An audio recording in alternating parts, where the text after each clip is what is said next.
Your Grace, Your Excellency, Honourable Minister, esteemed guests and colleagues, on behalf of the Safeguarding Commission, I would like to welcome you all to the first National Safeguarding Conference hosted by the Archdiocese of Malta and supported by Newsbook. Welcome everyone and good morning. A very warm welcome to everyone. Being part of the Safeguarding Commission myself, it is a privilege and an honor to open today's conference. This morning we are honored to be joined by His Grace, Archbishop Scicluna, His Lordship, Bishop Gallia Kurmi, our keynote speaker, His Excellency Bishop Manuel Ali Herrera, the Honourable Minister Michael Falzon, Monsignor Giovanni Kurmi, Vicar General of the Diocese of Gozo, and Father Eric Cachia, President of the Conference of Religious Major Superiors and Provincial of the Salesians of Don Bosco. Leaders from across the Church, state, and civil society. Thank you all for being here. It is encouraging to see so many colleagues from different services and communities. As we all know, safeguarding is a shared work, and we do it best by coming together, learning from each other, staying attentive, and keeping each other accountable. Some few practical notes before we begin. We kindly request that all phones are put on silent mode, not to interfere with our program. Exits are located at the back of the hall. Restrooms are just outside, on the left and the right, and we kindly ask you to leave the room discreetly, please, not to interfere with the speeches. A note on CPD certificates. These will be sent electronically by request, so if you wish to receive a CPD certificate, please send an email on our conference email, which you can find also on our website, which is very easy, conference@safeguarding.mt. Without further ado, to officially open our first conference, I now invite the Head of Safeguarding of the Church in Malta, Mr. Mark Pellicano, to give his speech.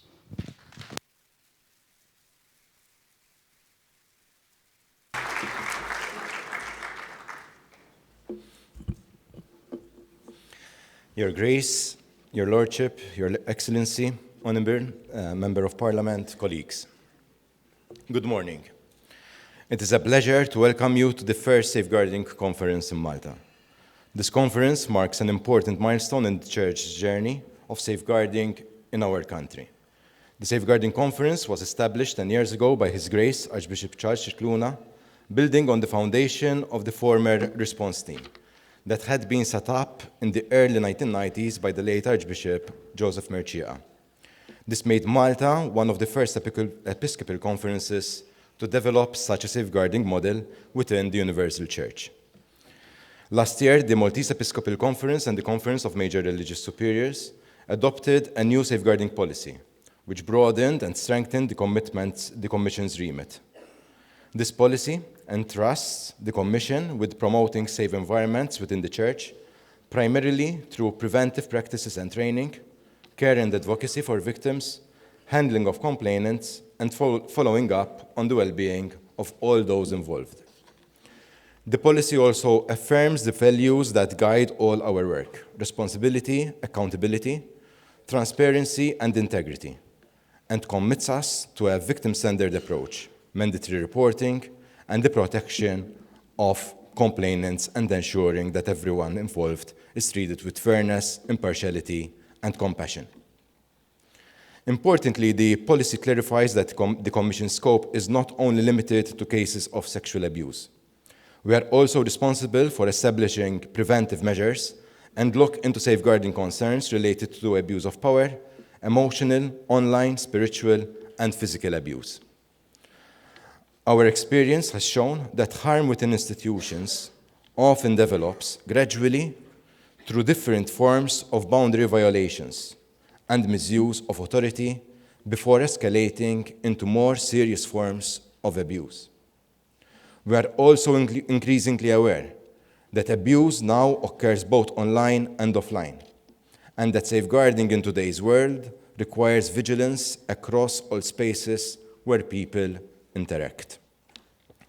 Through our work, we have had the privilege of engaging with people from all sectors of the Maltese society. Over the years, many NGOs, government agencies, and representatives of other faith communities have reached out to us for support in safeguarding training, or to help them to develop their own safeguarding policies and structures. It was precisely these collaborations that inspired us to organize the Safeguarding Conference hosted by the Archdiocese of Malta, as a space to share our experience and to promote what we believe is a shared mission. This conference allows us to present what we have learned along the way, including our challenges, our practices, and our achievements, so that together we can continue working to ensure that all minors and vulnerable adults in Malta are protected and supported in every environment. We are deeply honored by the presence of His Grace Archbishop Charles Scicluna, Archbishop of Malta, who has been pivotal in hosting and supporting this initiative. Archbishop Scicluna is recognized internationally for his leadership in investigating clerical sexual abuse and advancing safeguarding and canonical justice reforms. We look forward to hearing his reflections and being inspired by his wisdom. We are equally honored to welcome Bishop Luis Manuel Ali Herrera, our keynote speaker. Bishop Ali Herrera, who holds degrees in theology and psychology, has long been involved in formation and pastoral accompaniment. In 2024, he was appointed by the late Pope Francis as the Secretary of the Tutela Minorum, the Potential Commission for the Protection of Minors. His expertise brings together theology, psychology, and safeguarding in a truly integrative and holistic way. It is also our honor to welcome Father Eric Kauki, the President of the Conference of Major Superiors of the Religious in Malta, who also serves as the Provincial of this Allegiance, together with Father Giovanni Curmi, Vicar General of the Diocese of Gozo. Together, their experience and leadership, they bring valuable perspectives on the ongoing work of safeguarding within the Church. The aim of this conference is to bring together Church leaders, both local and international, alongside statutory authorities, professionals, and civil society, to share expertise, address emerging challenges, and strengthen collaboration in the field of safeguarding. We are grateful to the distinguished participants in our two discussion panels, the first composed of the representatives of statutory entities, and the second of professionals working in different social sectors, who encounter safeguarding needs in their daily practice. This conference brings together people who hold safeguarding responsibilities in faith communities, public services, education, health, social work, and other sectors. We believe that by sharing experiences and perspectives, and by learning from both the Universal Church and the Church in Malta, we can strengthen the safeguarding culture in our country, ensuring that those who have been harmed receive the support they need, and that others are protected from harm in the first place. Let us now begin this conference with a spirit of openness, collaboration, and shared responsibility. I hope that this day will be a fruitful and inspiring experience for all of us. Thank you.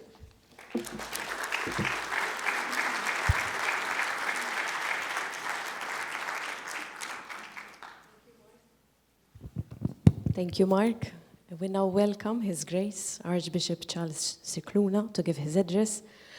Archbishop Scicluna needs no introduction here. His leadership and long commitment to safeguarding shape most of our work and the work we continue to build together, both locally and in the wider Church. Your Grace, welcome.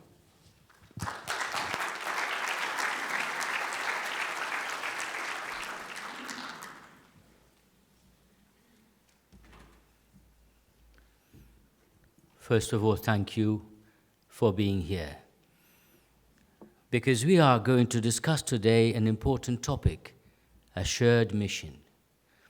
And I would like to encourage each and every one of us to adopt this attitude to safeguarding and the protection of the vulnerable in the Church. I remember a phrase in the movie Spotlight that gave the narrative of the debacle and the egregious situation in Boston at the turn of the millennium, which said, "It takes a village to educate a child. It also takes a village to protect a child." So as we approach this important and vital subject, the safeguarding, the protection of our young, of our youth, of our vulnerable members, of each and every one of us, we need to understand that this is truly a shared mission. It is the responsibility of each and every one of us. I have had the privilege to work closely with Pope Benedict XVI and Pope Francis on this issue, but I was called to the CDF at that time in 2002 as promoter of justice and responsible for dealing with all the sexual abuse cases starting from 2002 by St. John Paul II. On the 23rd of April 2002, he asked the members of the College of Cardinals who hailed from the United States to a special meeting. And he has this phrase that has become an important milestone in our ethos. There is no place in the church for any, and in the priesthood and in religious life, for anybody who would abuse the young. Now, what does it mean to say that there is no place? That there is no place in authority. We should not allow people to abuse of their role or their authority. There is always a place for sinners in the church. There is always an opportunity to start again, but never to continue in an abusive approach to authority. Another aspect I would like to share is a special mission we have as a country. I often reflect on the etymology of Malta or Malta. There are two theories. One of them says that Malat, from the Phoenician, is the root of the name of our islands. And Malat in Phoenician means a safe haven. Our ports were well known in the Mediterranean as safe havens. They were natural harbors that gave protection, especially in the winter months. Even St. Paul, who shipwrecked here, stayed the winter, as the Acts of the Apostles say. We are a safe haven. Are we a safe haven? If we want to be a safe haven as a society, as a church, protection of the young, of the vulnerable, has to be a priority. And so as we engage in our discussions, our reflections today, let us live up to our calling, which is actually part of our heritage, that we may always become a safe haven. Our last point is, why is it important for us as a church to engage directly with this issue? First of all, because we need to confront ourselves with the very sad reality that abuse happens also within our ranks and in our environments. This needs a lot of humility, but also the courage to confront ourselves with the truth. But the more important aspect is that abuse in our environments, which are spiritual, not only social, has an egregious character which probably other abuse situations do not share. We're talking about the scandal of the little ones. Jesus talks about this. Because abuse in church environments always has a spiritual element. It does not only harm the physique, the psyche of a person. It also is an assault at their faith journey. There is always a spiritual abuse when the abuse happens in our environments. And this makes what happens within our ranks very, very egregious. I remember a situation when I was in Chile in 2018, on the first of the two visits, only a few hours before I had to go for surgery to remove my gallbladder. But I remember a situation where one of the witnesses was talking about his abuse, his experience of abuse. And he stopped and looked at me, and he told me, "Where was God when I was being abused?" And I stopped. And I said, "He was there with you, crying with you." But I realized also that I was approaching a person who had not only been hurt in their dignity and their physical integrity and their psyche, but also in their faith. And that is why our shared mission should be a mission of truth and humility and a mission of healing together. Something that Pope Francis insisted, especially in his letter to the people of God from 2018. When one of our members suffers, we all suffer. When we are safe, we are truly church. Thank you.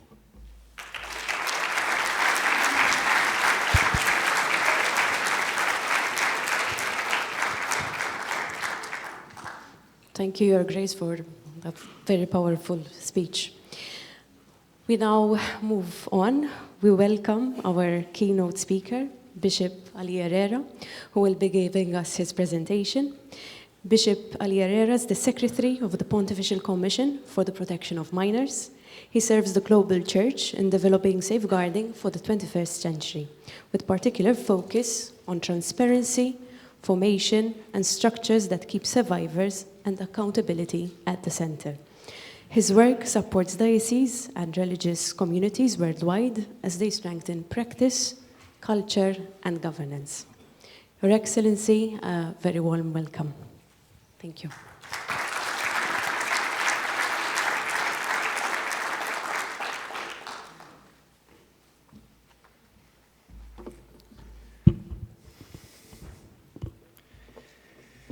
Lo digo en mi lengua materna. Buenos días. Good morning.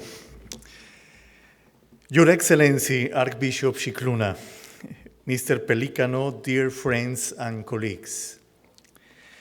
When I landed last night and saw the lights of Valletta, I reflected on how faith has endured in places that have been part of our Christian cultures since its inception.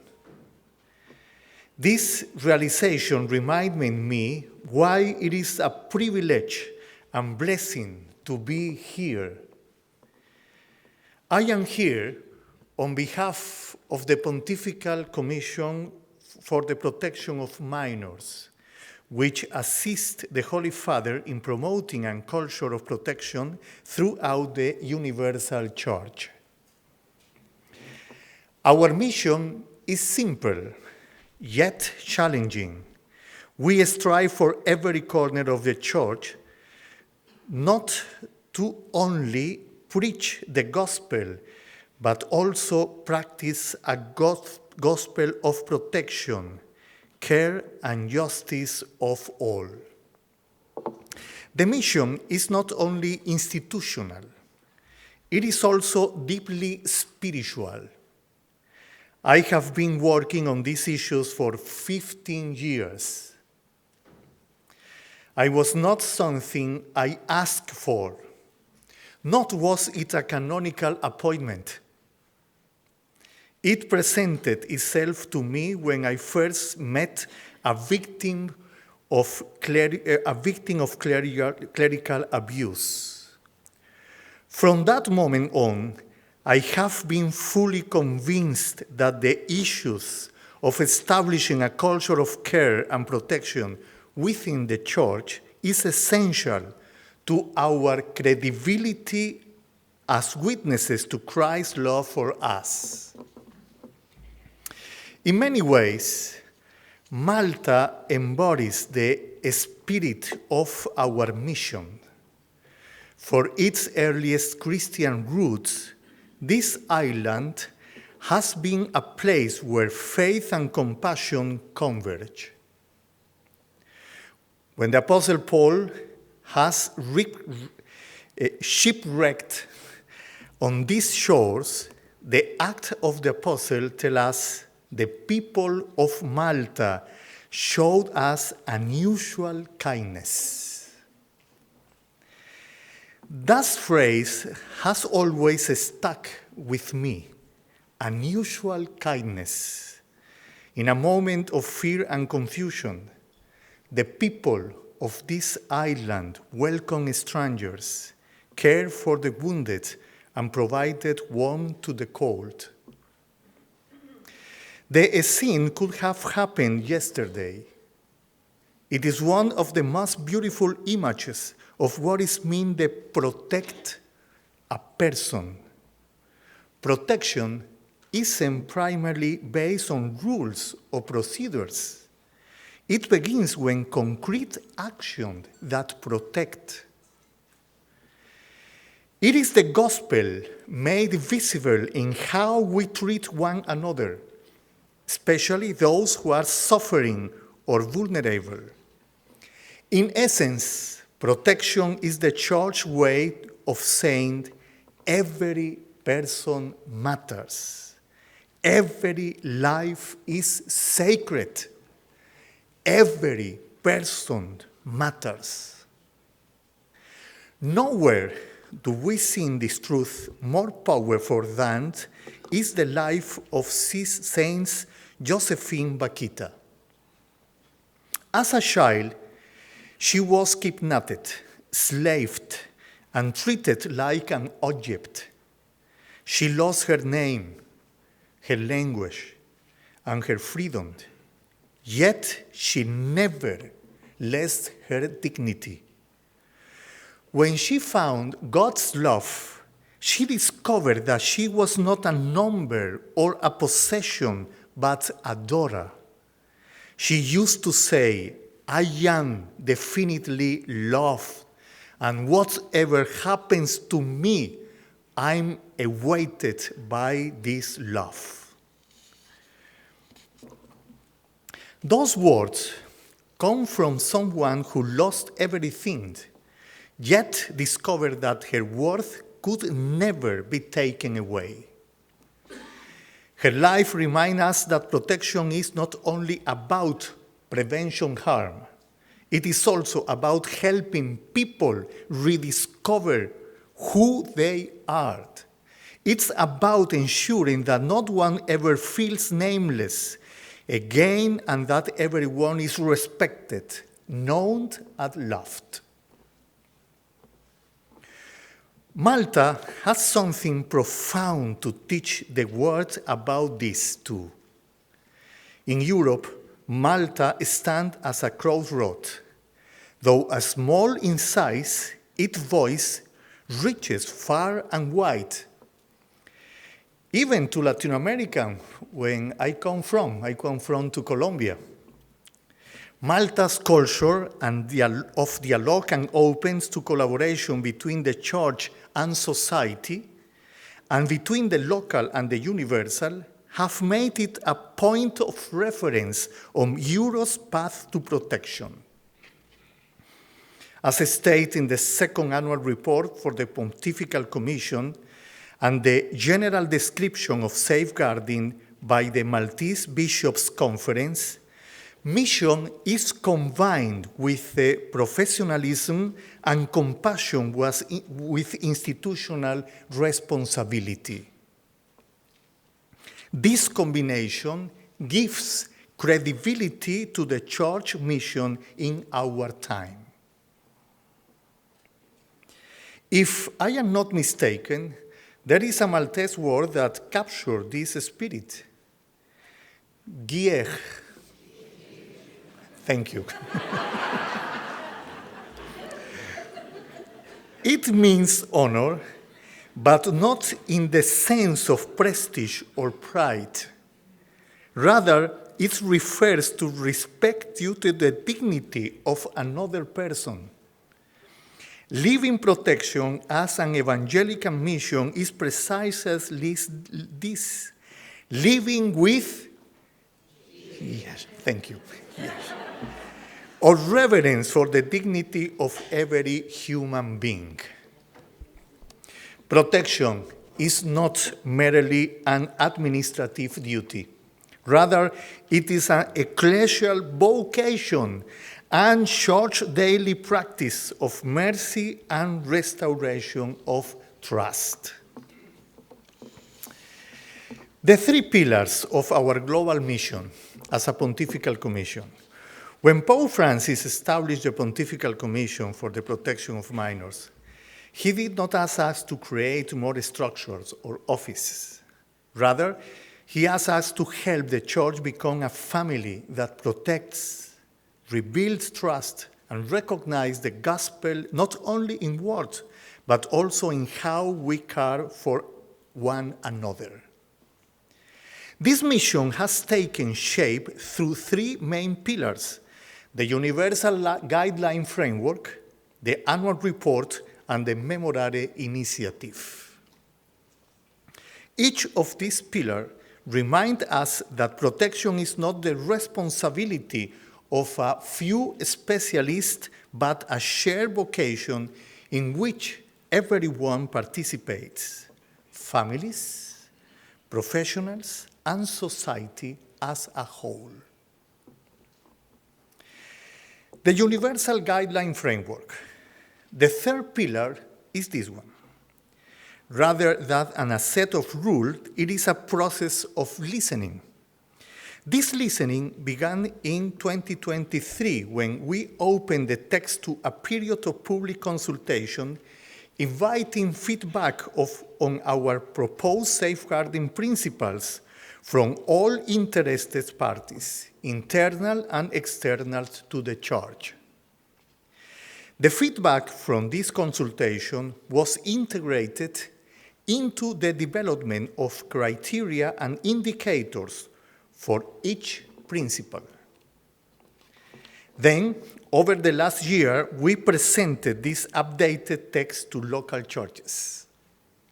Commission members and staff held listening sessions around the world, from Africa to Europe and to the Americas to Asia and Oceania. During these conversations, we not only listened to policies and procedures, but also to stories of faith, community, and their members. We held a total of 23 listening sessions, which taught us that true protection begins when we are truly willing to listen to survivors, families, and those in positions of responsibility. Healing begins without opens. Another lesson learned from this multicultural exercise is that while our guidelines must be universal, they cannot be one size fits all. They must respect and adapt the local cultures and real human experience. Our guidelines must broaden their focus to protect not only minors, but also the elderly and old people in vulnerable situations. They must address all forms of abuse, including sexual, spiritual, emotional, and financial abuse, as well as abuse of power. Finally, We were reminded that the smaller churches and religious community often need more than documents, needs accompaniment, formation, and sustainable support. None of this happen is isolation. Protection only works when the church works hand in hand with society. As one participant in Zimbabwe put it, the child belongs to the whole village. The Universal Guideline Framework is trying to build that very thing, a common language that unites principles and people, theology and practice, and faith and professionalism. Here in Malta, that balance is already evident. Your church collaborates with civil institutions, therapists, teachers, and NGOs. You demonstrate that protection is stronger when shared by the church and society rather than by the church alone. Research and experience confirms that robust reporting frameworks and genuine collaboration with public protection services lead to more cases of abuse being reported and more lives being protected. The second pillar, the annual report. When the first report was published in 2024, it was as if we had opened a window after a long night. It revealed where we stood, was a structure existed, but was lacking, and where assistance was required. It was the first time the church had thoroughly analyzed its capacity to protect. It was a map, not a complete journey. As the Spanish poet Machado says, the path is made by walking. Caminante son tus huellas, el camino y nada más. The second report, published this month and including you and 18 other episcopal conferences around the world, emphasizes integral reparation because, as Pope Francis told us in a speech in May 2023, what has been broken must not remain in pieces. As we prepare the third report, our focus is on justice as part of what we call conversional justice, along through integral reparation and institutional reform. This year examines how justice can be lived out in practice, such as how we respond when harm has been done and how accountability and reconciliation can coexist. Additionally, we will explore how the church response systems can be shaped with mercy while maintaining accountability. The methodology of the annual report has also evolved. From the beginning, survivors and experts have been part of the reflection processes itself, not as consultants, but as active participants. Their insights have enriched the process by providing the report with not only data, but also concrete testimonies in which their voices, claims, and often tears are heard. This year, a special attention has been given to consecrated life, where authority and vulnerability often converge. By listening to the region's communities, the Commission learned that protection can be a way of living communion, a daily expression of respect and care in shared life and mission. Beyond ecclesial structures, the annual report recognizes that effective protection depends on clear reporting mechanism and cooperation with civil systems. Having laws or guidelines on paper is not enough. Collaboration and trust between the church, family, and society are the decisive factors which each playing its part in protecting the vulnerable. For this reason, the annual report continues to invite all local churches to view transparency as an evangelical witness and a way of telling the truth that allows grace to enter rather than as an external requirement. Here in Malta, this conviction is put into practice. Your culture of protection, open to reflection, committed to collaborating with public institutions, and strengthened by professional integrity, is a living example of what the annual report calls us: a church that protects with love, leads with humility, and heals with truth. The third pillar, the Memorare initiative. Perhaps this third pillar is where it is most evident that synodality begins with solidarity among churches.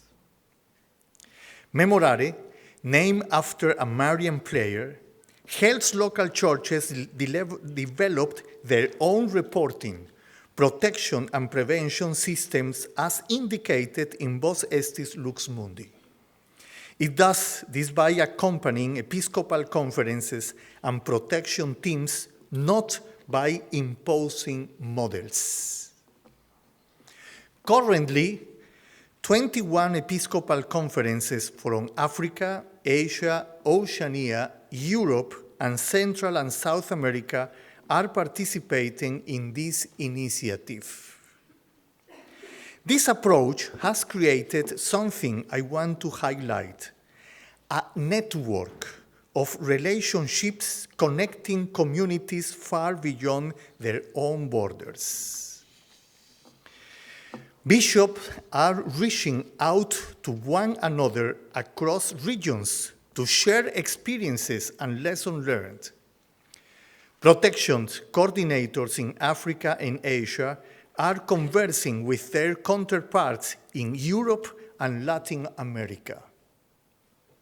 This is a quite, almost hidden expression of synodality. The Church learning from its diversity. The initiative is also helping the Church consider protection an integral part of its evangelizing mission. In many places, protection teams collaborate with seminaries, catechetical centers, and youth ministers to ensure the formation of priests and lay leaders includes an awareness of dignity, boundaries, and care. Of course, it is not an easy path. We encounter many shortcomings. Some local churches continue to struggle with limited resources, cultural challenges, and language barriers that slow down the work. Others are tempted to view protection as merely a technical task or a bureaucratic requirement rather than an evangelizing action in its own right. The power of collaboration and the path of conversional justice. Collaboration is not just a strategy. It is a gift. It occurs when the Church begins to view protection not as an obligation, but as communion. It happens when bishops, priests, religious leaders, lay professionals, families, and civil partners work together to protect life. Whenever that happens, the gospel is reincarnated. Around the world, collaboration between the church and civil society has demonstrated its transformative power. The Commission's first 2 annual reports reveal that when the church collaborates with public authorities, change becomes visible and lasting, as we have seen through your work here in Malta. In some places, cooperation agreements between church institutions and national agencies ensure that cases are handled transparently and quickly. In other places, protection centers bring together church professionalism, social workers, and psychologists who now share training standards and reporting channels with state agencies. In many regions, dioceses and government offices collaborate to promote prevention in schools, youth services, and religious organizations.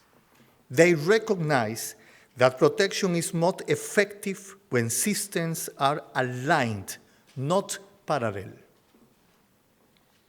These experiences are not about uniformity, but trust. Trust built through shared responsibility, respect for different roles, and clear communication. The Church's annual reports emphasize that protection is strongest when the Church internal procedures are coordinated with civil protection frameworks.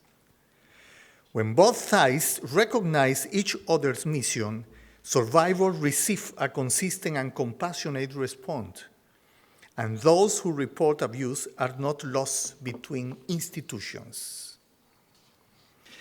At the same time, collaboration requires courage.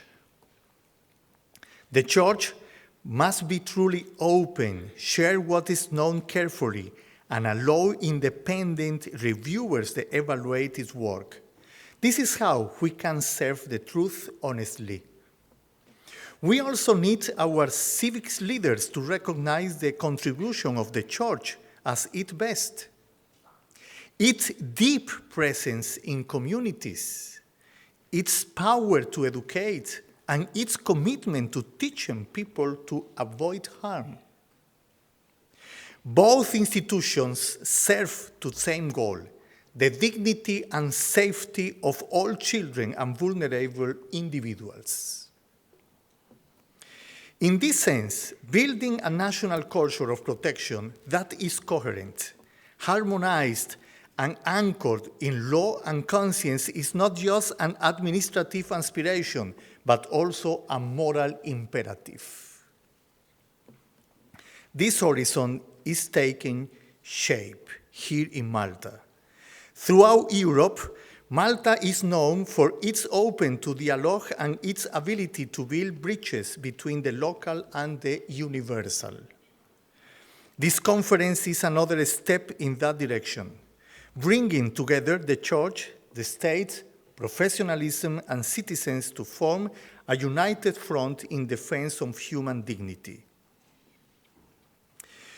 You are helping to create what the Commission refers to as a community of protection, a living network of trust and shared responsibility in which all institutions, ecclesiastical and civil, contribute their expertise to a common mission, making this island a safe place for all. The call of deeper collaboration between the Church and public authorities has also been echoed at the European level. The same call for deeper collaboration between the Church and public life is being heard across Europe. Recent dialogues between church leaders, legal experts, and protection professionals have emphasized that cooperation with civil authorities must be at the core of our frameworks, not on the margins. Transparent and consistent relationship with public institutions, even in areas such as data protection, privacy, and legal procedures are expressions of integrity and respect for the common good, not obstacle to faith. This conversation have also reminded us that protection must be shaped by a trauma-informed, victim-centered approach that recognizes the shared yet distinct roles of family, church communities, and state institutions. In November 2024, the Commission organized a continental meeting for Europe, gathering church leaders and experts to discuss how collaboration has begun to reshape the culture of protection. They discuss mediation and restorative processes supported by independent commissions that encourage open dialogue between victims and church representatives, as well as open investigation led by teams of theologians, lawyers, and social scientists. They also talk about public acknowledgement that combine justice, penance, and reconciliation. In other contexts, long-term partnership between church institutions, universities, and training centers are equipping clergy and lay people to respond with competence and compassion. The same conviction emerges everywhere. Protection must be based on justice and empathy. These exchanges clearly demonstrate that transparency and collaboration are not a threat to the church's autonomy. When protection becomes a shared professional and moral commitment, trust deepens and the credibility of the church and society is renewed. The European participants conclude that the way forward lies in greater coordination and coherence, not at one-size-fits-all system, but rather a constellation of initiatives united by the same vision of dignity, responsibility, and hope. This conviction is now being echoed in broader global forums where international agencies and religious organizations recognize the importance of cooperation with religious community to build lasting protection systems. They remind us that the church's protective work is part of a broader human alliance, a partnership of conscience dedicated to the safety of all people. Let us reflect of the same example of Saint Josephine Bakhita, who experienced violence yet refused to harbor hatred. She found a God who remembered her name and restored her dignity. Her life reminds us that justice without compassion is sterile, and that mercy without truth is empty. Conversional justice holds both together, the truth that heals and the mercy that restores. This is the justice we hope to see flourish where the church and society collaborate. Justice as responsibility, where leaders accept accountability as a service. Justice as encounter, where survivors are not outsiders, but partners whose voices shapes reform. Justice as communion, in when the church, the state, and families learn to protect together. Your efforts to protect inspired by professionalism and faith and based on cooperation with public institutions show what it means to protect through communion. You demonstrate that when the church and civil society move forward together, credibility grows, trust is restored, and the gospel is proclaimed. From this small but luminous island, this message shines far beyond its shores. Protection is the language of love, and love is the trust form of justice. May our unusual kindness, the kindness that St. Paul experienced on these shores, become our way of life. May this island, once a place of shipwrecks, continue to be a place of new beginnings where faith, truth, and compassion converge in God's living embrace. Thank you. Gracias.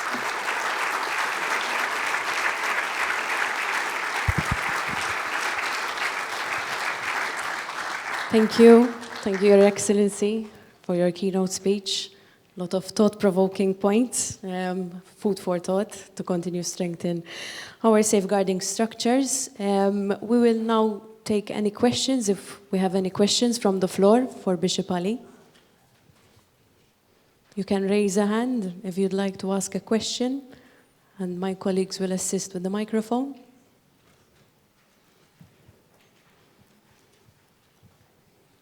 No questions? Okay. Mark, may I invite you here so you...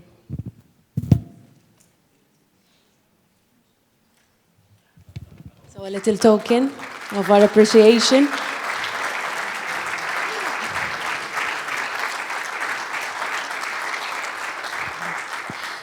So, we will stop for a short break. We will resume at 10:30. There's coffee outside. You can network as much as possible. That's the idea of this conference. We will resume exactly at 10:30. Thank you so much.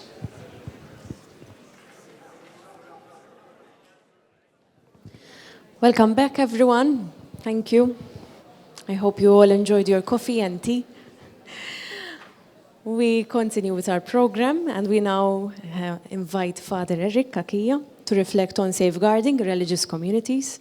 Father Eric is the president of the Religious Congregations and Institutes in Malta, the Conference of Religious Major Superiors. Father Eric also serves as the provincial within the Salesians of Don Bosco and works closely in formation and youth ministry, bringing long experience in building safe, healthy environments where young people can grow and belong. Father Eric, the word is up to you now. Thank you.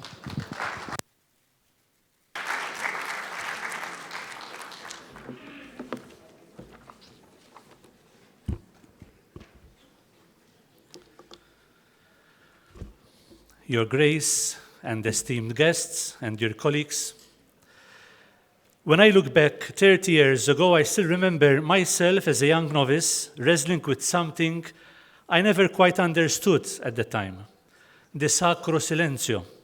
At 10 o'clock in the evening, the sacred silence.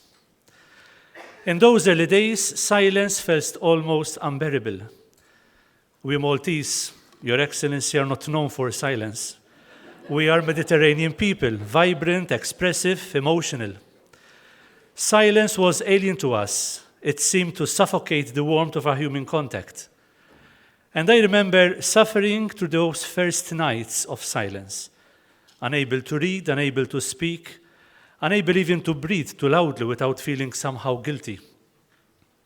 But time, as it often does, transformed that struggle. Slowly I grew fond of that silence. Not the silence imposed from outside, but a silence that began to grow from within. It became a space for peace, for prayer, for listening to the quiet movements of the heart. And I learned that even that silence could be broken, discreetly, compassionately perhaps, when a brother was homesick, when worry or grief called for comfort. 10 years later, as a deacon in inner city Dublin, I found myself in a very different world, living a totally different reaction towards silence. It was a neighborhood where teenage pregnancy outnumbered religious vocations, where social poverty met spiritual hunger, but also where anger towards a silence of omerty was palpable. A mother was never known to betray her children, let alone damage them. This was anything but sacro silencio. And that silence, too, in a way was sacred, but only because it cried out to be broken.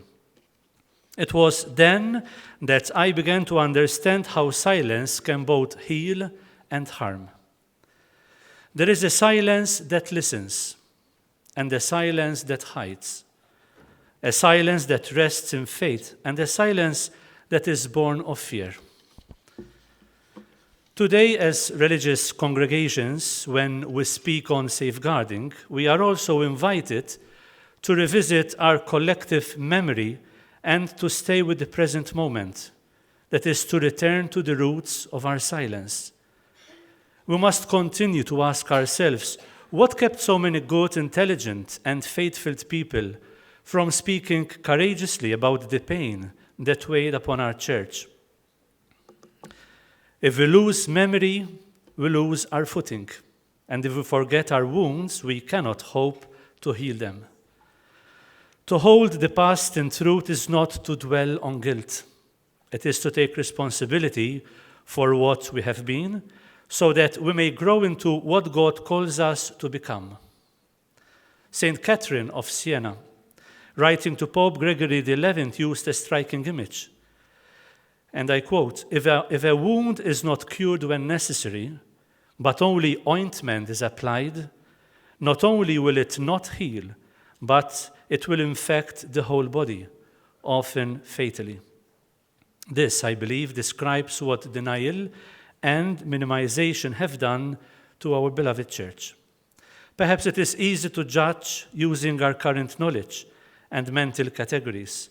This silence spoke loudly of helplessness. For too long, we covered wounds rather than cleansing them. We confused protecting the church with protecting its image. And so the body became sick. As the Tutela Minorum emphasizes, safeguarding is everyone's responsibility, integral to the mission of the church. We learned painfully that silence postpones healing, but never brings it. The story of the safeguarding in Malta mirrors this transformation. In 1999, the church in Malta established the response team, a first courageous attempt to face allegations of sexual abuse by clergy. It was necessary, but limited, reactive rather than proactive, focused on responding to individual cases. But then in 2015, thanks to His grace, we saw the birth of the Safeguarding Commission, a permanent and professional structure tasked with protection, prevention, education, and support. The current safeguarding policy, endorsed by the Maltese Episcopal Conference, as well as from the Conference of the Major Religious Superiors, is, I dare to say, a first-timer. Frankly, in an ecclesial context marked by a mentality of sectarianism and usually working in parallel rather than in synergy.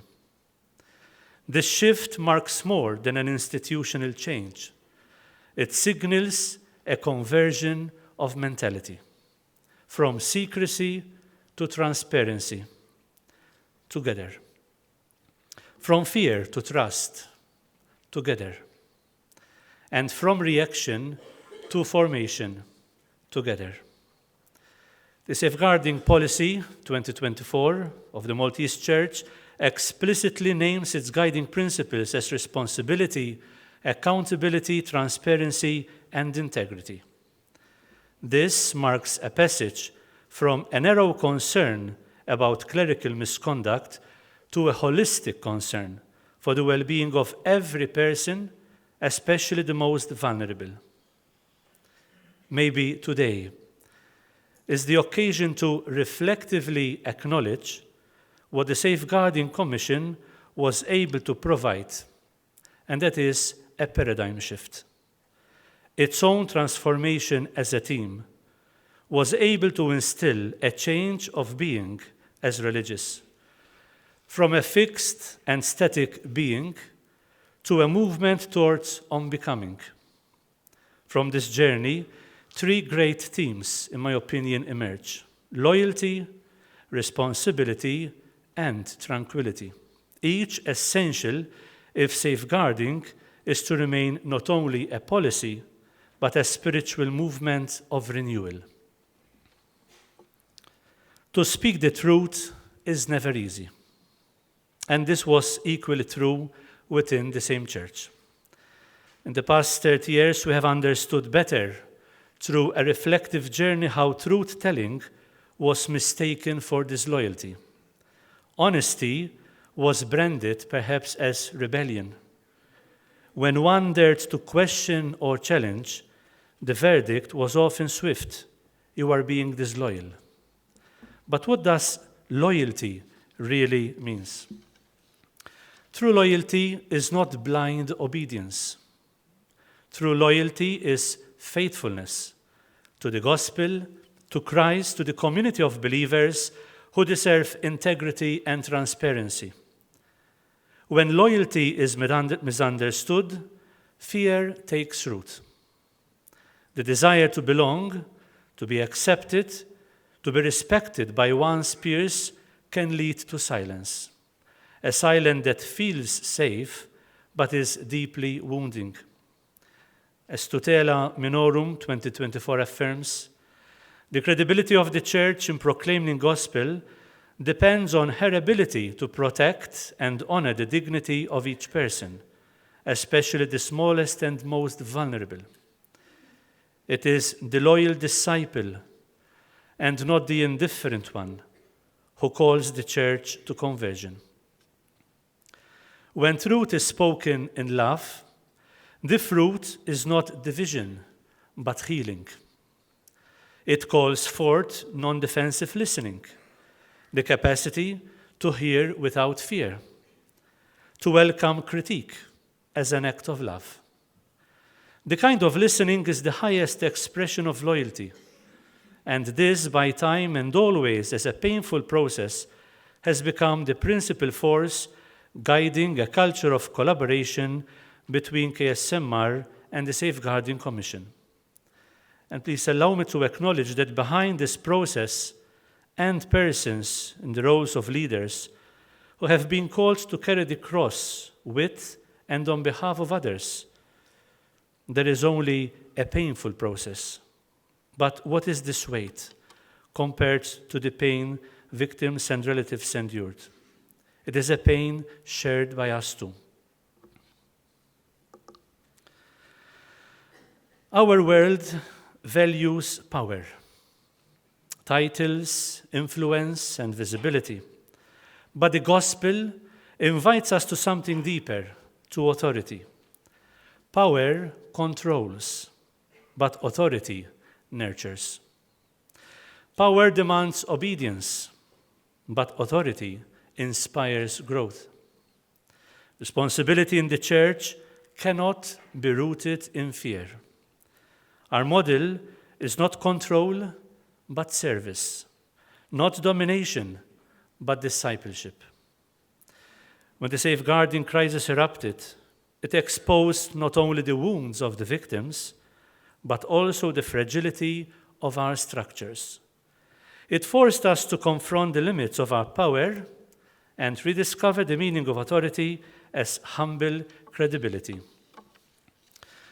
As the Maltese Safeguarding Commission stresses, safeguarding is not merely compliance, but conversion, a movement toward transparency, healing, and shared responsibility. From fear of investigation, we moved towards a culture of listening, from denial towards transparency, from self-protection towards compassion. What once seemed like decline may in fact be a renewal. What once appeared as loss may be the seed of a new life. The Latin roots of authority, auctoritas, from auctor, one who causes to grow, remind us that true authority enables life, fosters growth, and empowers others to flourish. We are moving from potestas to auctoritas, from command to credibility, from prestige to authenticity. And the horizontal thread linking the story and how it is evolving, in my opinion, in our case, is the Safeguarding Commission. All members of the advisory board, the professionals from different fields, the head of safeguarding himself, together from a culture of prophetic tenor, like Christ, they challenge and guide. They guide us to call a spade, but lovingly a journey with the vulnerables on both sides of the coin, the victims and the subjects of complaint, and the wounded systems carrying both differently. Paradoxically, we had to carry this painful reality to anticipate synodality, perhaps before the term was coined by Pope Francis, a reality where lay and religious, professed and professionals, got on the courage of a wounded humanity in search for meaning and healing in the risen Lord. The final theme, tranquility, brings us full circle. Today, more than ever, tranquility must become something interior, a peace that comes from honesty and integrity. Tranquility is not numbness or resignation, but, quoting Pope Francis, the deep stillness that flows from facing reality with courage. Real peace cannot be built on avoidance. The light of the gospel always exposes before it heals. Through its patient work with victims, with religious communities, and with leaders, the Safeguarding Commission has lifted the veil of denial. It has taught us that fear is not a sin, but cowardice can be. When we refuse to act because of fear, when we hide behind wounded structures, when we silence truth in the name of order, we sin against faith itself. As I have previously stated, a recent example is the joint safeguarding policy signed between the Episcopal Conference and the KSMR, because behind that document lie years of listening, repentance, and hope. It represents a church learning to trust not in its perfection, but in God's mercy. The collaboration between the Safeguarding Commission and religious congregations in Malta has revealed something vital. There is life within the wounds. Consecrated life is not over. It is being reshaped by grace, from prestige to authenticity, from rigidity to relationship, from fear to faith. Pope Benedict XVI once reflected that the Church will no longer be as we knew it, a prophetic intuition that resonates deeply with the transformation now unfolding within religious life. His words were not a lament, but a quiet recognition that purification and renewal are inseparable in the mystery of faith. Religious life, too, is being reshaped, moving from structures of prestige to spaces of authenticity, from external conformity to interior conviction. The decline of numbers may conceal the birth of a more transparent, contemplative, and missionary form of consecration. As Pope Benedict foresaw, the Church of the future will be smaller, humbler, yet more faithful. So, too, religious life today is discovering that its strength lies not in visibility or influence, but in witness. A serene fidelity rooted in simplicity, communion, and hope. Consecrated life was never meant to be an end in itself. It is a way that begins and ends in love. Painfully, we had to embrace what Mother Teresa used to say, love until it hurts. And the past hurts spoke not of love. It is again the time to love not only until, but precisely because it hurts. And it hurts, and it hurts. Our rules and constitutions hold great value. However, without love, they remain devoid of vitality. The true renewal of religious life does not arise from new structural frameworks, but from an inner conversion of heart, through rediscovering the charism of our founders and expressing it creatively within contemporary contexts. The transformation undertaken by the Safeguarding Commission exemplifies this process. Evolving from an institution primarily concerned with compliance and adjudication, it has become a collaborative and reflective body in which truth remains the defining principle, fostering a profound cultural shift within our religious and consecrated communities. To conclude, we turn to the Passion of Christ, the heart of our faith, the epistemology of what lies under the identity of the Safeguarding Commission.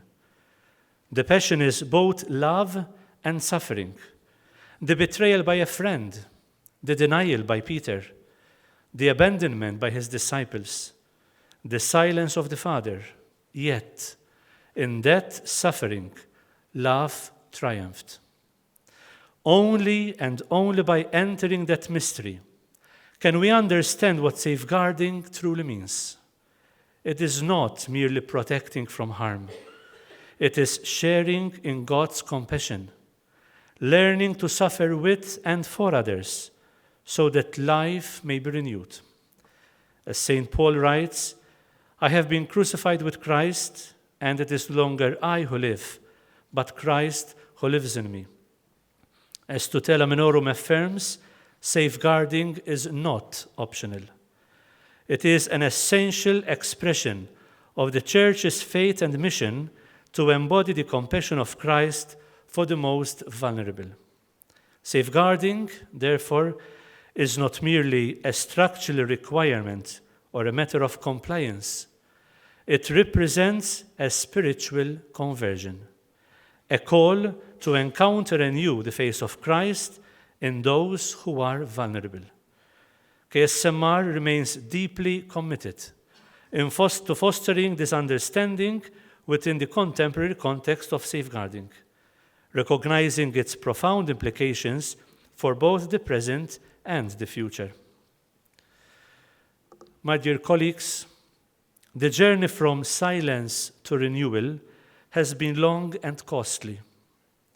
It has taken courage to face what was hidden, to name what was painful, to act when it would have been easier to remain silent. The image we hold of God shapes our humanity. If our God is compassionate, we too become compassionate. If our God suffers with his people, we too learn to bear one another's burdens. The opposite of love is not anger, but indifference, the apathy that closes the heart to God and to others. Indifference is the surest sign of a faith grown cold. KSMR acknowledges that transformative process that the Safeguarding Commission has gradually unfolded over time, namely the recognition that an impassive God leads humanity towards apathy, whereas the pathetic God, that is the God of pathos, revealed in the Incarnation and culminating in the death of the Son of God on the cross, draw us into sympathy. The term sympathy derives from the Greek sympatheia, meaning to share in feeling or to suffer with.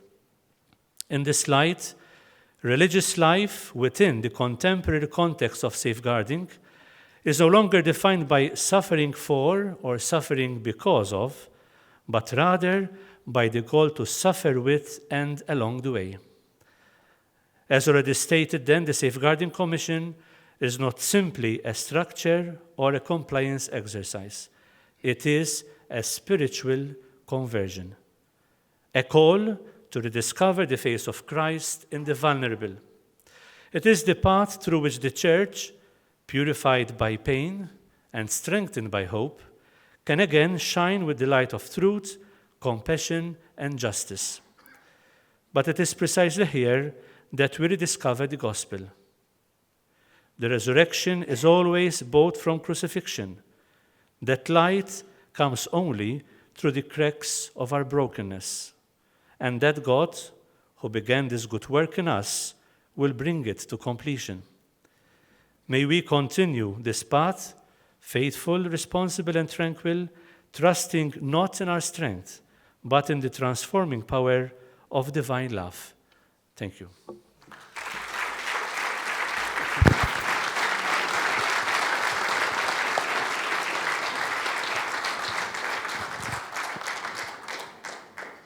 Thank you, Father Eric. A very, very strong message indeed. We now turn to our first panel. So I invite you to come up. Pete, my colleague, will be leading the discussion and facilitating this first panel. Up to you. Thank you very much. Thank you very much, Carly. Welcome. Yes, please take a seat. This panel will look at safeguarding across public authorities and services and how we work together to protect people. We're very proud about the panel we have today. Our panel joins us from key areas of national safeguarding practice. I will sit down too. We are joined by Judge Emeritus Antonio Mizzi, Chair of the Authority for Integrity in Maltese Sport, Ms. Antonella Mizzi, Director of the Child Protection Directorate, Dr. Ian Mifsud, Director General of the Secretariat for Catholic Education, Jasmine Sariba, Commissioner for Voluntary Organizations, and Maria Zammit, Manager in the Police Victim Support Unit. Maybe we can begin with some short remarks from each of you about how safeguarding shows up in your work and the communities that you serve. I wonder, Judge Emeritus, if we can start with you. Yes. Thank you very much. Good morning, Your Excellencies. I chair AIMS. AIMS is, for those who definitely do not know about it, is the Authority for Integrity in Maltese Sport. And, sorry? Oh, yes, okay. And it encompasses various missions, let's call them missions or tasks, which start off from the anti-doping, education,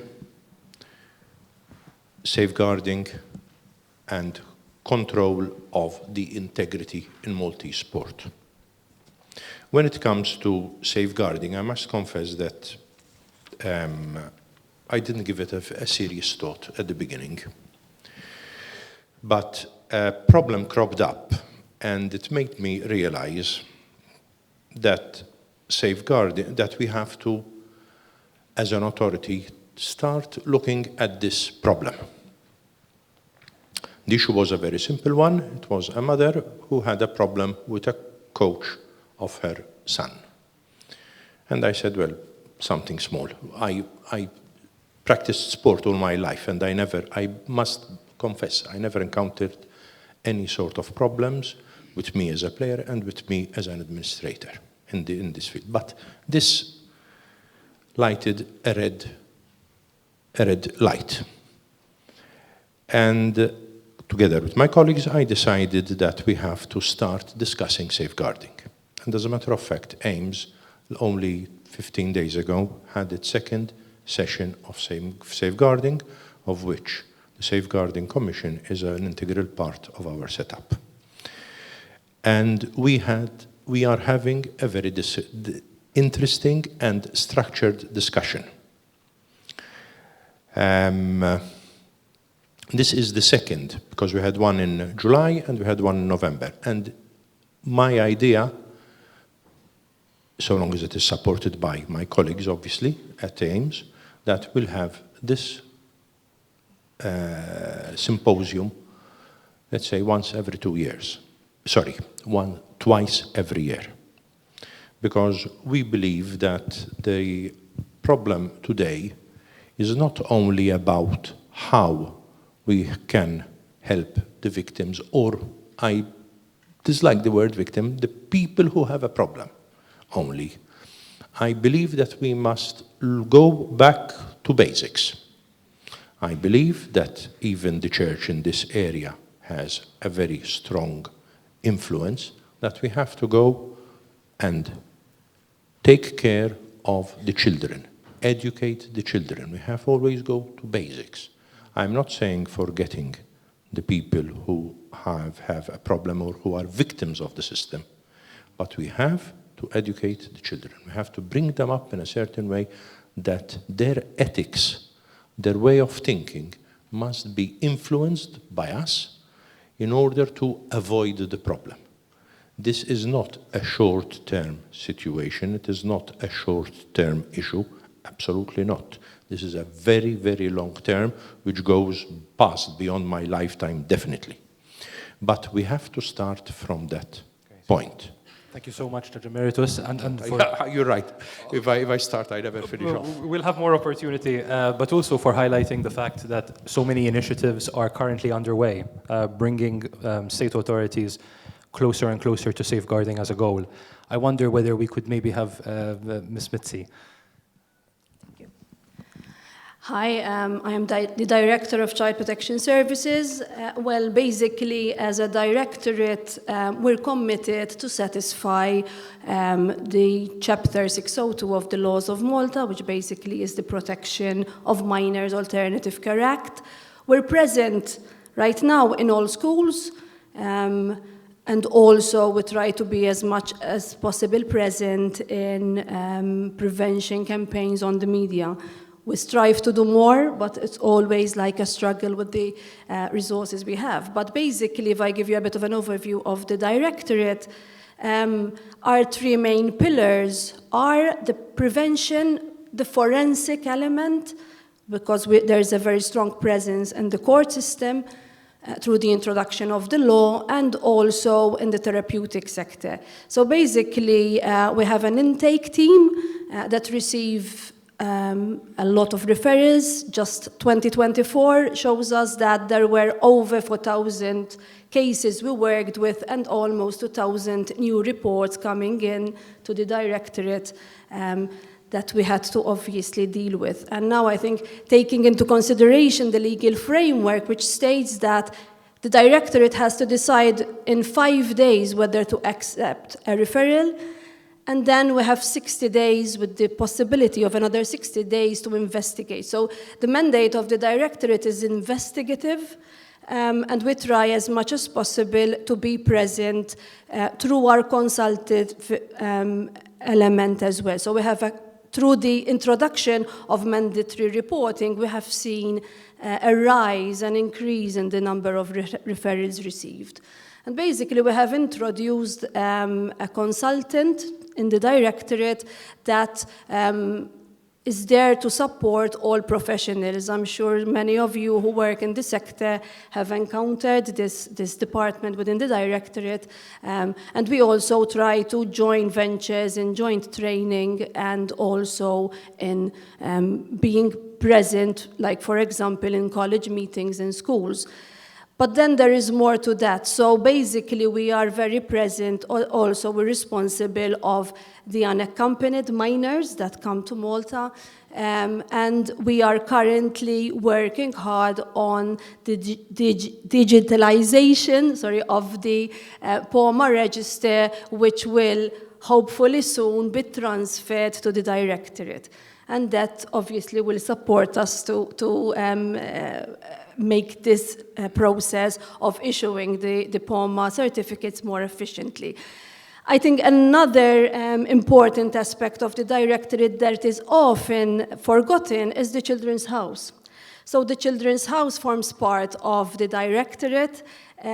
We have seen an increase, but not in the direction we always hope for, of the use of the Children's House in 2024, and a further increase in 2025, where basically last year we catered for 27 children who witnessed or were victims and were seen through the Children's House. The aim of the Children's House is to, as much as possible, protect children from re-traumatization. Currently, the most use of the Children's House is through the DV court. And we would like to encourage all of you to see the benefits of the Children's House. It's a child-friendly setup away from the system, from the court system, that basically is safeguarded by professionals who are trained in forensic interviewing. And as a directorate, we also took the initiative to take it a step further. So when we receive referrals of sexual abuse, for example, we take it in our stride to start immediately with a forensic interview. Why is that? Because the forensic interview, first of all, is conducted by a specialized professional who's trained, and also it is audio and visually recorded. And in that way, we hope, we liaise with the police closely, and we hope that the child would not have to go through going through the disclosure over and over again. Basically, there's a lot we do there, but I think it's never ending. So thank you. Thank you so much for sharing very comprehensively sharing the work being done by the Directorate. I wonder whether we could have Ms. Samit, please, from VSA. Sorry. So I'm representing the Police Victim Support Unit, and we work collaboratively with the Victim Support Agency. Just to give an explanation of the two entities for everyone to understand, the Victim Support Agency is like an umbrella of services which covers all services related to victims under its care. I represent the Police Victim Support Unit, and we work within the same premises. And as a police victim support unit, we have two different services. One of them is the victim support, which is a victim-centered approach offered to all victims after they file a police report. The officers will do a case review with the victims, and we identify the vulnerabilities and important aspects which we need to support the victims in.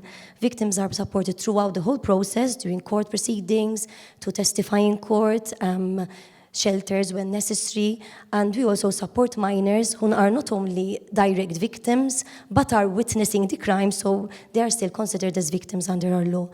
Then we have also the support response team, where we give on-site immediate assistance to bereaved families who have lost someone through suicide, homicide, and any other fatal accident, or else someone who is in danger of loss of life. This is very important, as we are the officers who deliver the bad news to the families. So there we need to take a very delicate role where we have to support them throughout their journey. And it is very important for us that our police officers interact in a very respectful manner, because the first interaction, it tends to trigger a positive experience in a negative environment, obviously, but in a positive way to help them overcome the trauma they are experiencing, and it maybe makes the healing process a little bit better. Thank you so much, Ms. Amit, for telling us about this essential work being done by the Police Victim Support Unit. I wonder whether Dr. Mitchell, please. Ian. Good morning and thank you. Well, for those of us who may not be aware, the Secretariat for Catholic Education is responsible to guide, support, coordinate church schools, each of which remain autonomous and independent institutions, both within the Archdiocese of Malta and the Diocese of Gozo. We serve both dioceses. When one expects 55 schools serving almost 17,000 students to be experiencing an extent of issues related to safeguarding, we do not only deal exclusively on safeguarding matters, we offer services on the all array of types of anything that is happening in school. But part of our services are dealing with psychosocial aspects of students' well-being. So a number of our colleagues are helping schools in ensuring students' well-being holistically, not just at school, but also, as much as possible, also within their home environment. And that is then entrusted to a number of our colleagues who are dealing with any allegations that there may be happening on safeguarding matters. In fact, we do have a policy that is complementing the safeguarding policy as well, that gives procedures to schools on how to deal with particular incidents that may be happening. that is the bulk of most issues my colleagues would be dealing with. Then there is a smaller, thankfully, niche of issues where I, together with my colleague Marjo as well, may be directly involved, and that would be dealing with allegations related to staff.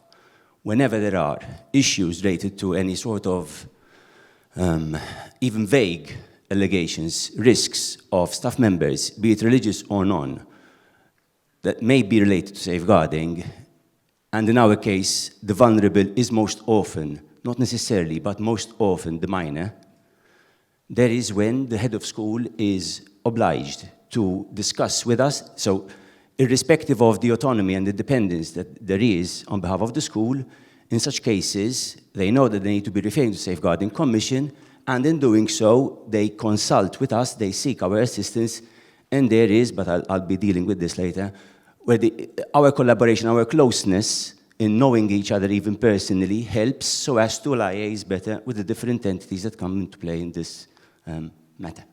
Thank you so much for that. Thank you for your patience. Commissioner, how about you?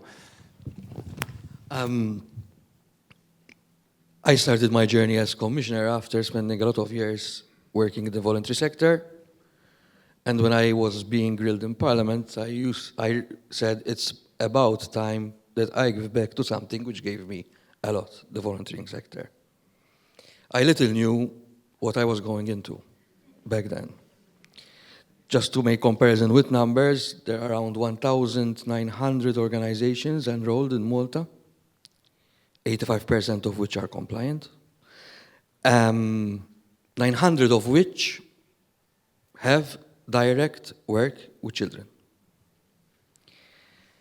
And my role as commissioner is probably the most misunderstood role, in the sense that I have to safeguard the sector from government intervention, as in it remains a non-government aspect. But if you're a service provider of kinds, doesn't mean that you cannot follow the laws and licensing procedures which there are. And I admit that in the past 4.5 years, my toughest times, some of you here were shoulders in the journey, were always related to issues of safeguarding. Whether you're a sibling, as in a brother abusing his sister so that she hides the money from an organization, and we're talking about old people, from allegations using the cases of sexual abuse to try to tarnish someone's reputation and close a circle of human trafficking, into one which is still ongoing, two, which are still ongoing, related to the disability sector. And I was very much taken with a number of the key messages that they were coming here during the presentation, several presentations. When we speak about children, I believe that children are what is the best way to present our collective responsibility toward children, is what I see the best way to personify the definition of common good. Because we are here, and our legacy is what we're going to leave with the children we work and we are entrusted with. But the vulnerabilities today are wide, and there's no distinction of the risk, and here's the concept, the risk of safeguarding issues of sorts. Because if we focus just on the children part, they are important, and it's important that we work in it. But as some of you worked and collaborated with us in the last few years, I don't say that the voluntary sector, or the sports sector, or the educational sector, or the church are the issues. Certain people are issues. So we need to mitigate the risk to safeguard our various roles areas from letting people who have that risk away from putting them where there's the risk. So in this regard, I think it's also worth saying that there was a lot of, if I may, apologetic dimensions to what the church presented its reaction. I think from where I stand, the church is the light of how we should do things. Because if it's not for the collaborative spirits that I have with Judge Mitzi and his team, with the police, with the CSA, with every authorities, that we break down silos which are not there, but if we use the law can help us to build the silo and not take the step. But there's the law, and I believe there's justice. Now, thankfully, with all respect to all lawyers and judges, I'm not a lawyer. And I was trained that there's the law which guides you what not to do, but as you well know, apply justice. And I think we can't allow all this burden on leaders.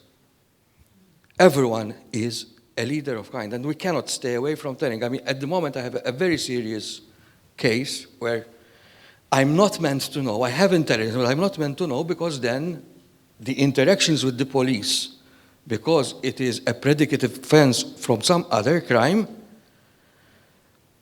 I can't disturb the investigations being carried by the police, while at the same time I have a risk, ongoing risk. So our job today is more risk management and the risk-based approach so that we ensure as much as possible. And with all what they say, if the church did it, I can't see why the country can't. Thank you very much for that. Very inspiring. And we hope indeed that this conference is an inspiration to everybody. So thank you for that, Commissioner. I wonder whether we can move into maybe an open question and hear from all of you in order to give us some insight into what are the positive effects of safeguarding. So when safeguarding works and when you have seen it work within your entities and organizations, what is the change that you have noticed? How does safeguarding improve situations where there may be concern? Well, I might start off as usual. Shane, no problem. Well, safeguarding is a fundamental part of our role as an authority, and it is a bigger responsibility.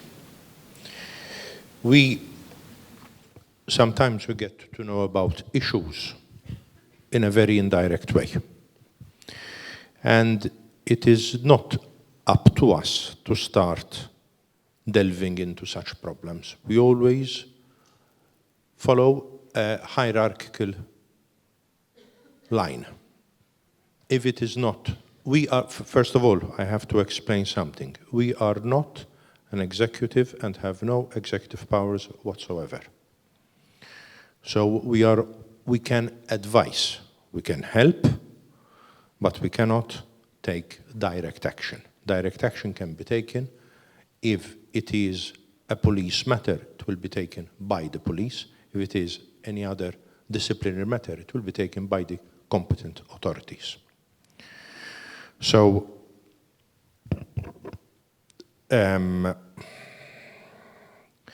we try and help out with these problems by education. We have a very strong education unit. They lecture to clubs, they lecture to athletes, and they show the way of, obviously, and we're talking sport here, and we show them how not to be stupid by taking stupid actions. Especially the education is in the realm of integrity and in the realm of the anti-doping, because this is a great issue with us.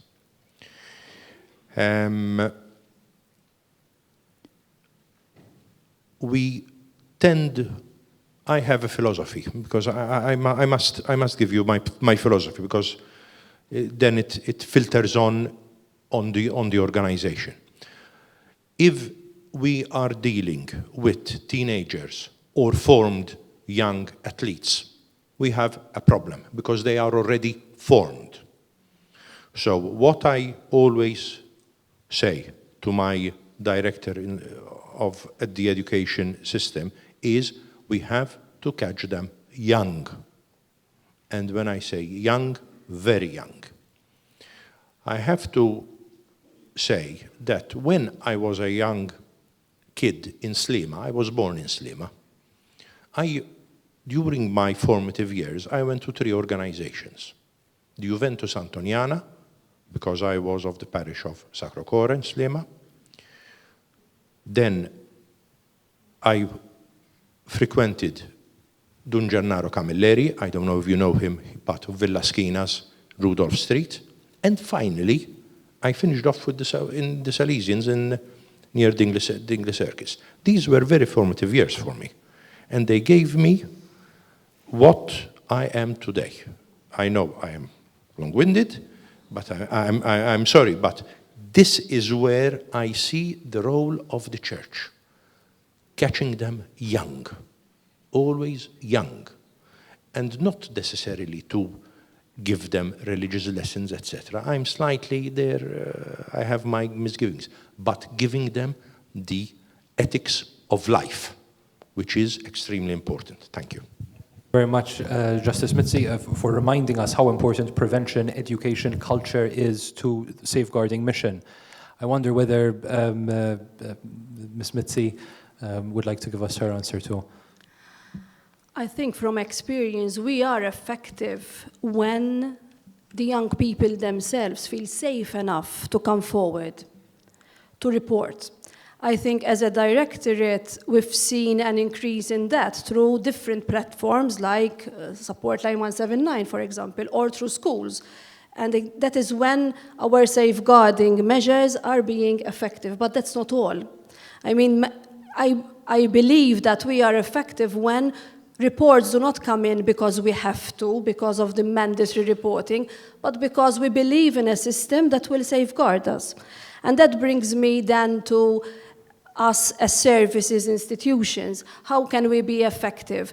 I think the legal framework presented us with time frames of when to intervene, but unfortunately I believe, and many of us who work in this sector understand, that once you enter the judicial system, we're then stuck in the bottlenecks created by a system that is already very overwhelmed. And in practical matters, that means that the lives that we're trying to save, to protect, of these minors is put on hold. They are protected, they are removed for the sake of protection, but many decisions about their lives are still pending. And I think in that way we have to reflect as well on the basis of how that impacts the well-being, the quality of life of the minors we're working with. And then I think we still haven't figured, we try to be proactive as much as possible, but I still believe, and many of us will accept that many of our services are very reactive to the issues we're presented with. Just to give you a bit of an idea, the directorate has 50 frontliners, and I already gave you the numbers of the cases we're dealing with. Just do the math. That's very, very difficult to address every concern in a timely fashion. And in my opinion, that is when we are effective. And then, it was already mentioned today, it was presented in our 30-year celebration last year. The theme of the conference was protection of minors is everyone's responsibility. Why? Because as we say, it takes a village to raise a child, but likewise it takes a village to protect a child. And I think we have to agree that cultures have changed, society has changed, a lot of challenges that we're dealing with, and basically we have to be very conscious and work collectively together to avoid any child falling through the cracks. Thank you very much, Director Mitzi. Commissioner. dimension which you're mentioning, that a village and can raise a child. There's a very particular point which struck me in the first years, that my girls went to church school at St. Monica, and I recall the first meeting, experienced the ethics of the school and how they work. What she said, listen, there's co-shared parenting and co-shared education where it comes to children. And that struck me also eventually when I became commissioner, because when you realize that in today's world, I take the case of my own children, until 6 o'clock in the evening, they are under the influence of others. Teachers, coaches, leaders. One of my own daughters started her professional career, she's 16, her road towards a professional career, because her coach of gymnastics influenced her, inspired her, and became her role model. I was lucky. What if it was another way, another direction? And this is, as Judge Mitsis is also stressing the point, that we need to catch them young, because if we're educating them, and through that education, we give them the safe environment where they can speak when things are not right. Here we have Pat from the ASA. I remember one of the first meetings I had with Carlitzo after being elected president. He told me, I know what you're going to tell me. Safeguarding Commission is in the process of being set up. I told him, thank you. Because we get all these, at times, malicious allegations, and at times less malicious allegations. That the biggest challenge that I think we don't have is a clear guideline policy on what to do.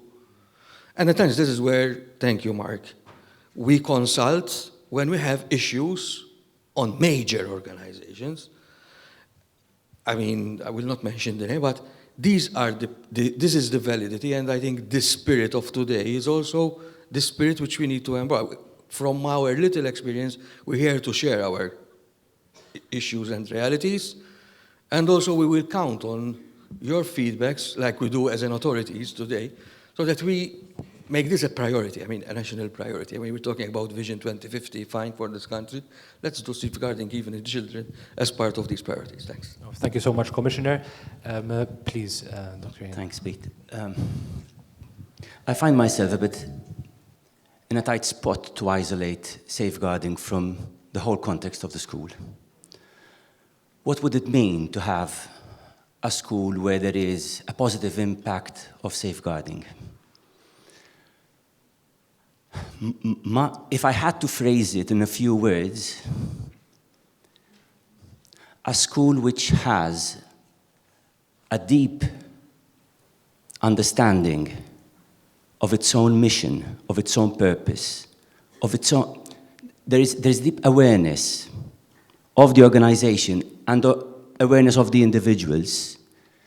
There is where there is greater likelihood of having a safer environment. And this is not in an absolutist term at all. I might beg to differ a bit with the stereotype that there is a typical abuser. In my experience, yes, there may be the stereotypical in our mindset. But even as it resonates from a reason, I was discussing this earlier on with Maria, in fact, I attended a conference on domestic violence very recently, in which it was stated that 50% of our households, a bit more I believe, in fact, experience an element of domestic violence at home. And whoever was addressing the audience asked us to reflect on whoever is sitting next to us. I was delved to reflect on myself. If 50% of us have experienced some extent of abuse, I may have experienced it myself, I may have been the cause of abuse myself. And as long as we demonize, and I'm not speaking of condoning accepting abuse, not at all. But as long as we demonize and equate an action with an individual, abuse equals the abuser, it seems as if it's the act of another which is alien to us, and it can't be myself. So, yeah, I'm concluding. So, in my understanding, in those schools, because that is my context, but I think it can be extrapolated to any other organization and any other entity, where there is a deep awareness of ourselves as an organization, as an individual, and hence what our purpose is, there is greater chance of us assisting each other in not falling into the trap of abusing, and whenever that occurs, to be responsive in a timely manner as much as possible. Much. Those are some extremely interesting thoughts, even in terms of the way what we call a subject of complaint would be dealt with in terms of dignity and not going for this demonizing. So thank you so much for that. Maybe a small comment, if it's okay, Ms. Amit. So in our role, both services we offer, I think we believe that safeguarding goes beyond offering compassion. We have to ensure that the victims trust us, and this can be done through effective communication and being consistent. Unfortunately, we cannot offer to provide victims with ongoing information if we don't have that information ourselves. Sometimes, unfortunately, many people who file a police report wouldn't know that the police depend on the court as well. So sometimes they expect information which is not in our control.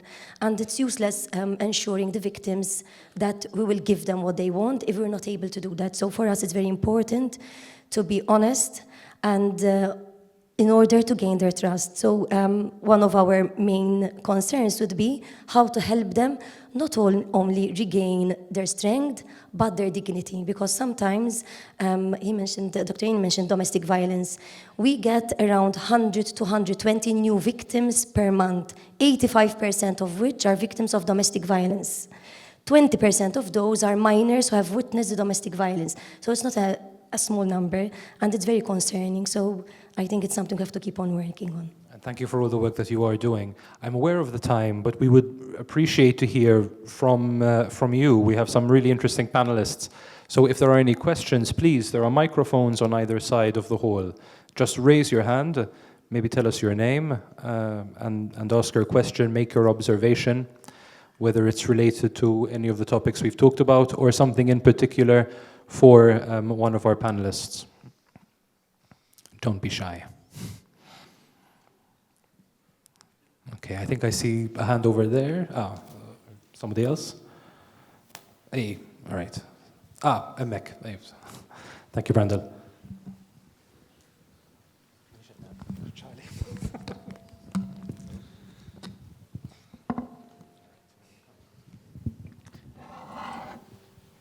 I appreciate that so many things are being done.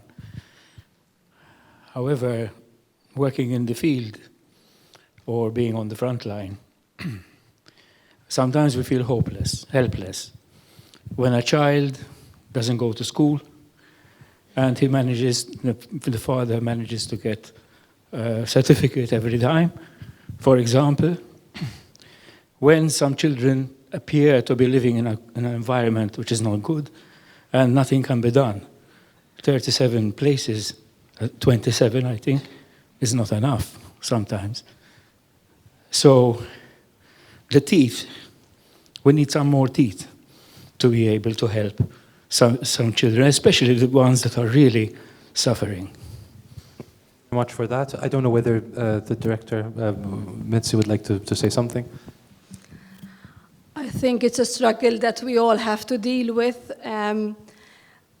Although a lot of efforts are put into ensuring that as much as possible every child is protected and safe, I think there will always be challenges that unfortunately are beyond us. However, I do urge, I think something that I had already mentioned, if we work truly together, if we pitch in all our resources together, if we I mean, there are a lot of services being set up. I think if we truly understand the gaps in systems that are really, really apparent to us and the trends that we're seeing, then perhaps we can address a bit more that issue that you're mentioning, and maybe we can support children a little bit more. Please, Maria. Thank you. Thank you, Director. So following your comment, I'm going to take the opportunity, because I'm seeing a lot of heads of schools here.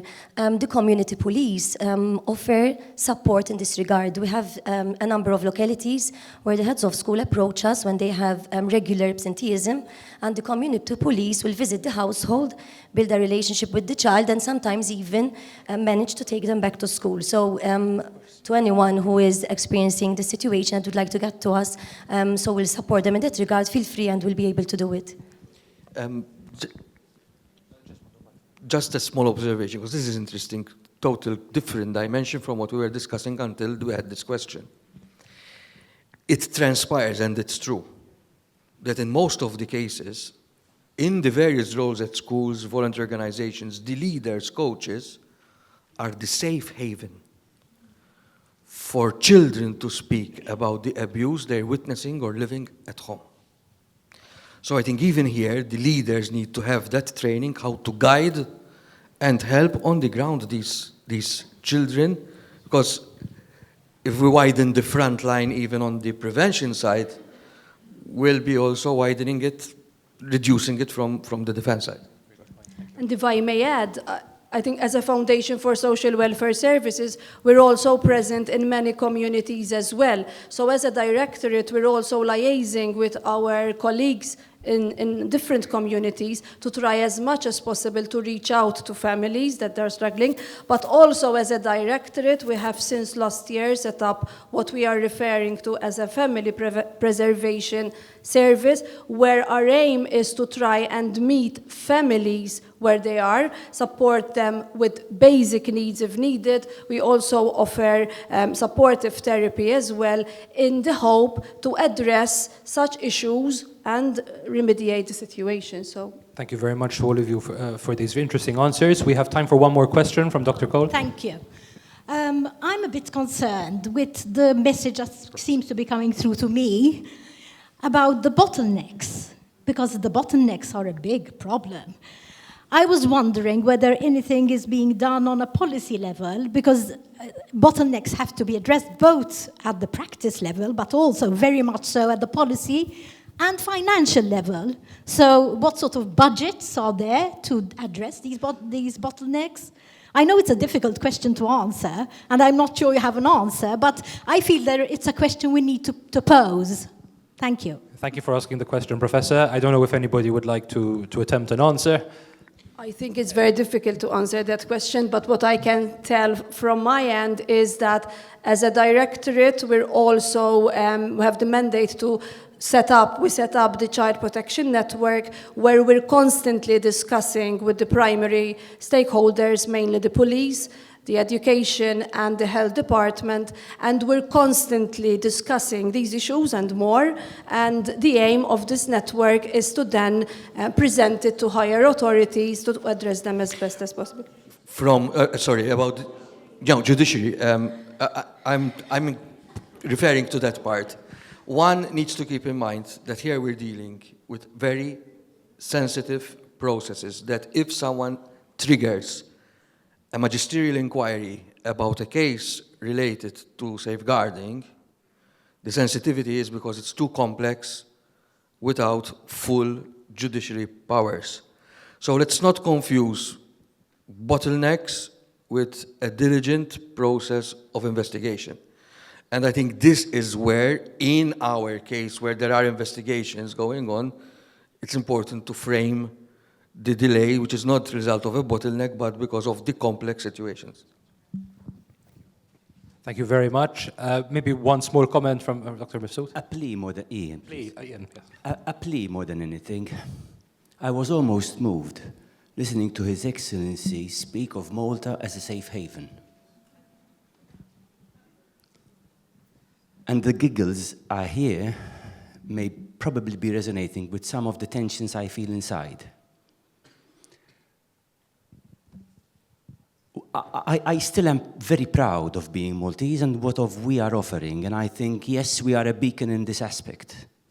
Yet, the safe haven is becoming a remnants, an always pushed back sort of ideal.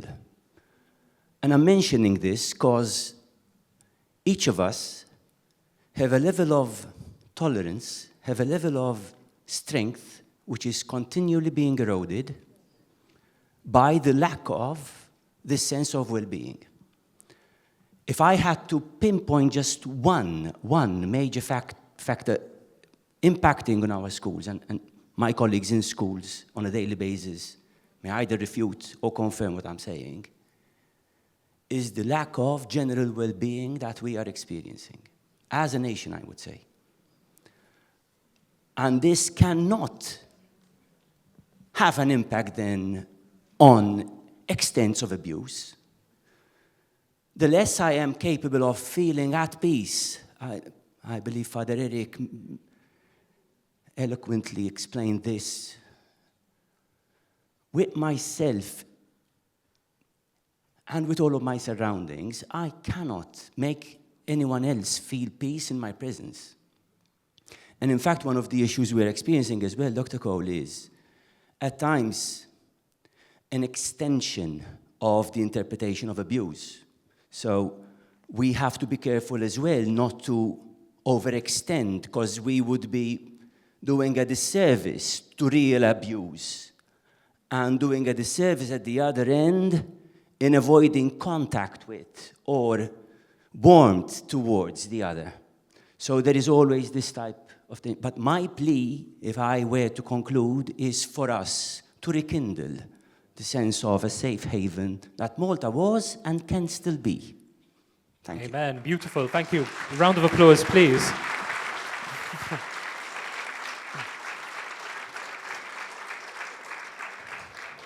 I'm sorry we don't have any more time, but thank you very much to our panelists for their contribution and to all of you for your questions. We have some gifts for our panelists.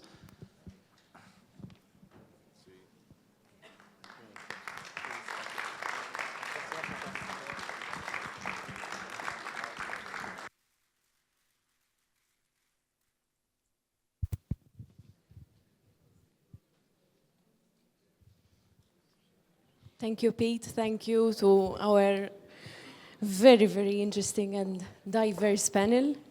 Lots of points that we can tap on. Hopefully, you'll have some time to network and talk during our short break. But before we do leave for our break, I kindly ask everyone to gather in the foyer. We're going to look at the balcony and we're going to take a photo to commemorate this lovely day where we have everyone all together in one room discussing such an important topic. So please, before you head off for your break, kindly gather in the foyer. We'll look at the balcony and we all say cheese. Thank you. Yes, barra, yes, outside, just outside the room. We'll resume at 10 past. Thank you. Thank you. We are going to resume. We now have our next keynote speech. We now turn to the pastoral context. I am pleased to welcome Monsignor Giovanni Curmi, Vicar General of the Diocese of Gozo, who brings many years of pastoral service and local experience accompanying communities. Thank you, Monsignor Curmi. The word is up to you. Thank you.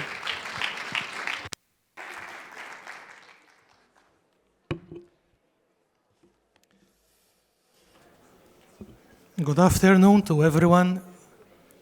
I apologize for not preparing a PowerPoint presentation, so I beg you to bear with me patiently while I read the presentation. Thank you. It is an honor for me to be here today as the representative of the Bishop of Gozo, His Excellency Monsignor Anton Teuma, who could not be with us today. The Bishop sends his greetings to each and every one of you, along with his sincere appreciation for the work you are doing to ensure that our church and society remain places that are safe, welcoming, and protective of minors and vulnerable persons.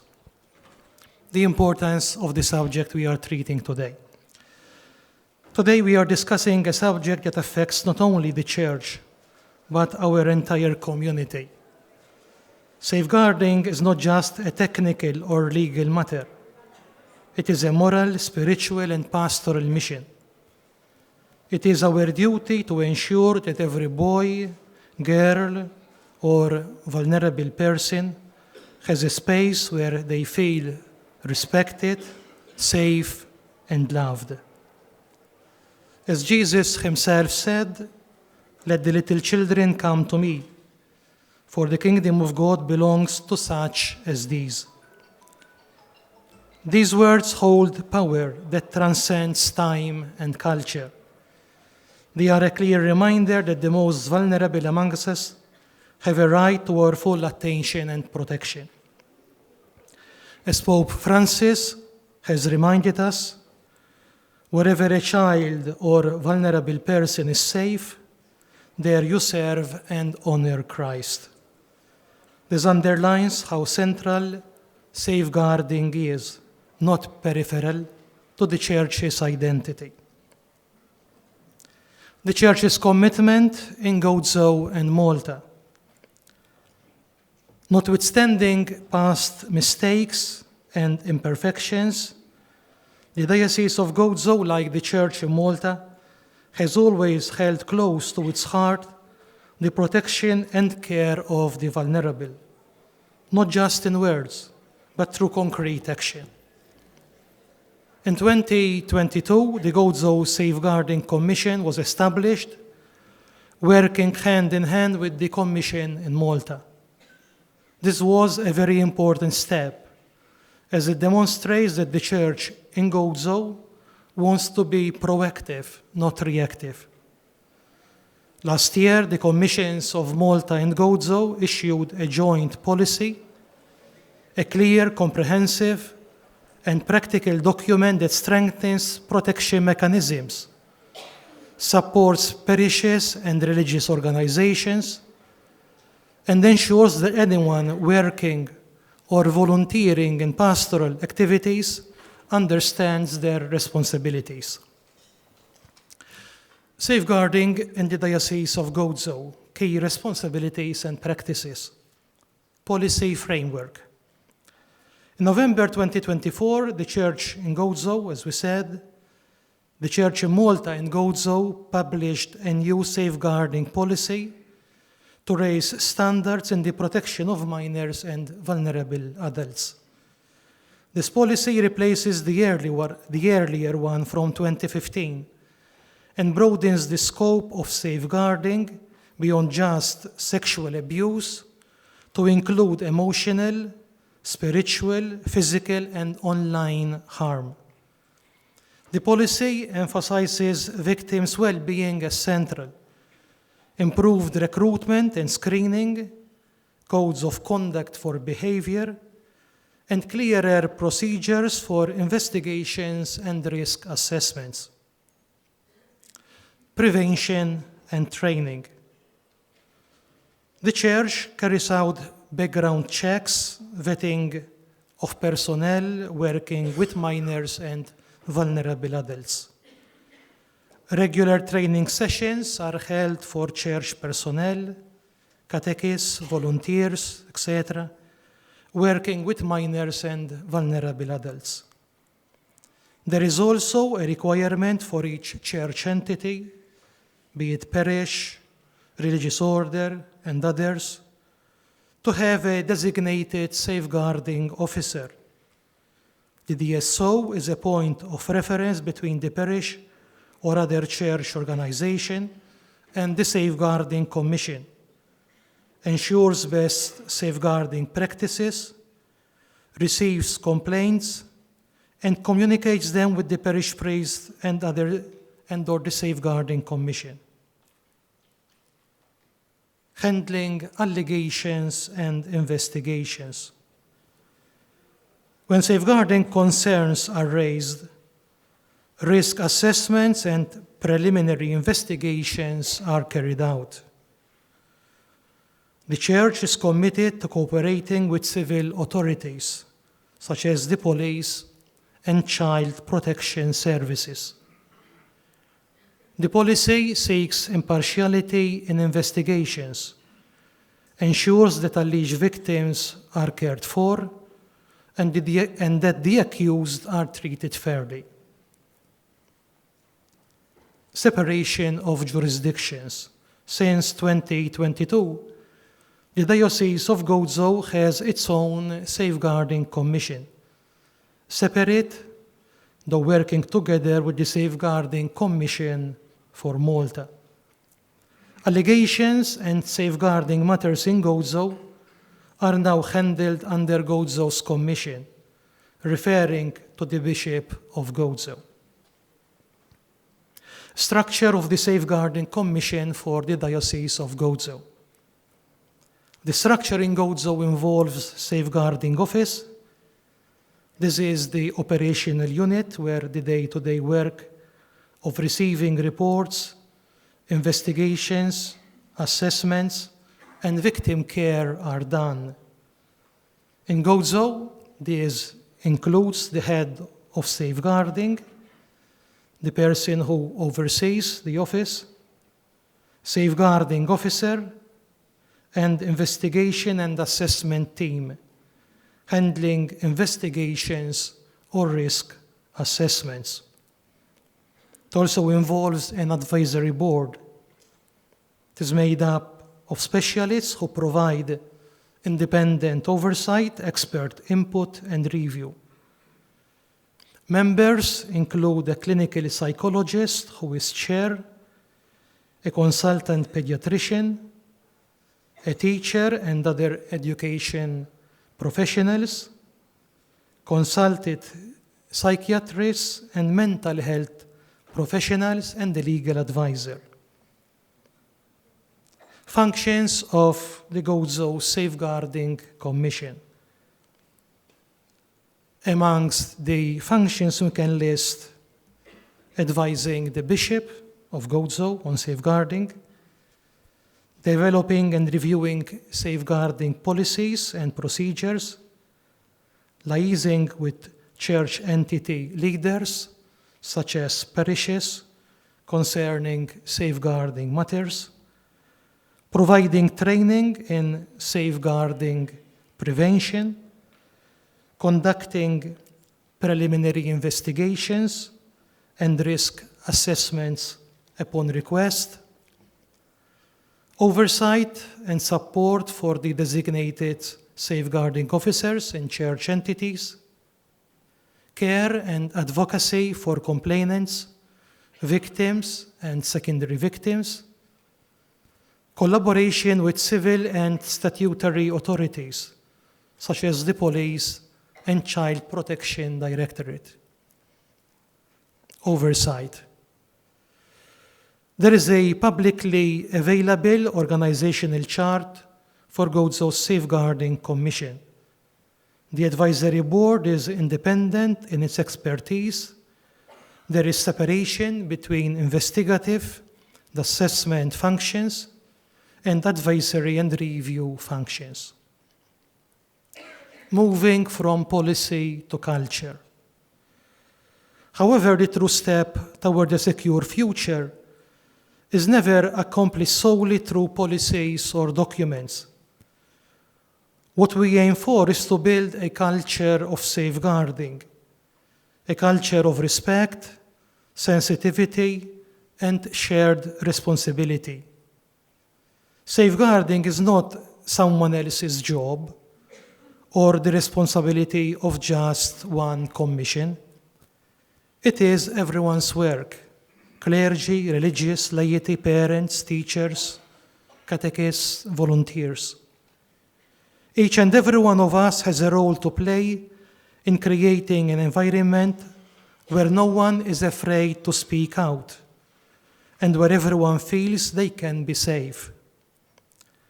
Our church in Gozo is working to ensure this is not just talk, but a concrete reality.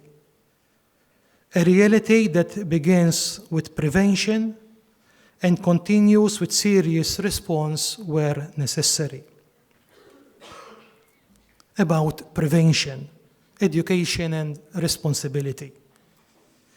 In recent years, the Gozo Commission has done a great deal of work to reach and train those who have contact with minors and vulnerable persons. Regular training has been held so that responsible adults know what is appropriate and what is not, how to respond in cases of concern, and how they can contribute to a safe environment. Background checks are also in place, and an online consent form system has been recently introduced for pastoral and educational activities, ensuring that every step is marked by prudence and respect for the rights of minors. All of this is not bureaucracy. It is an act of love for the truth and for the dignity of the human person. When we take these measures, we are saying, yes, our children deserve the very best.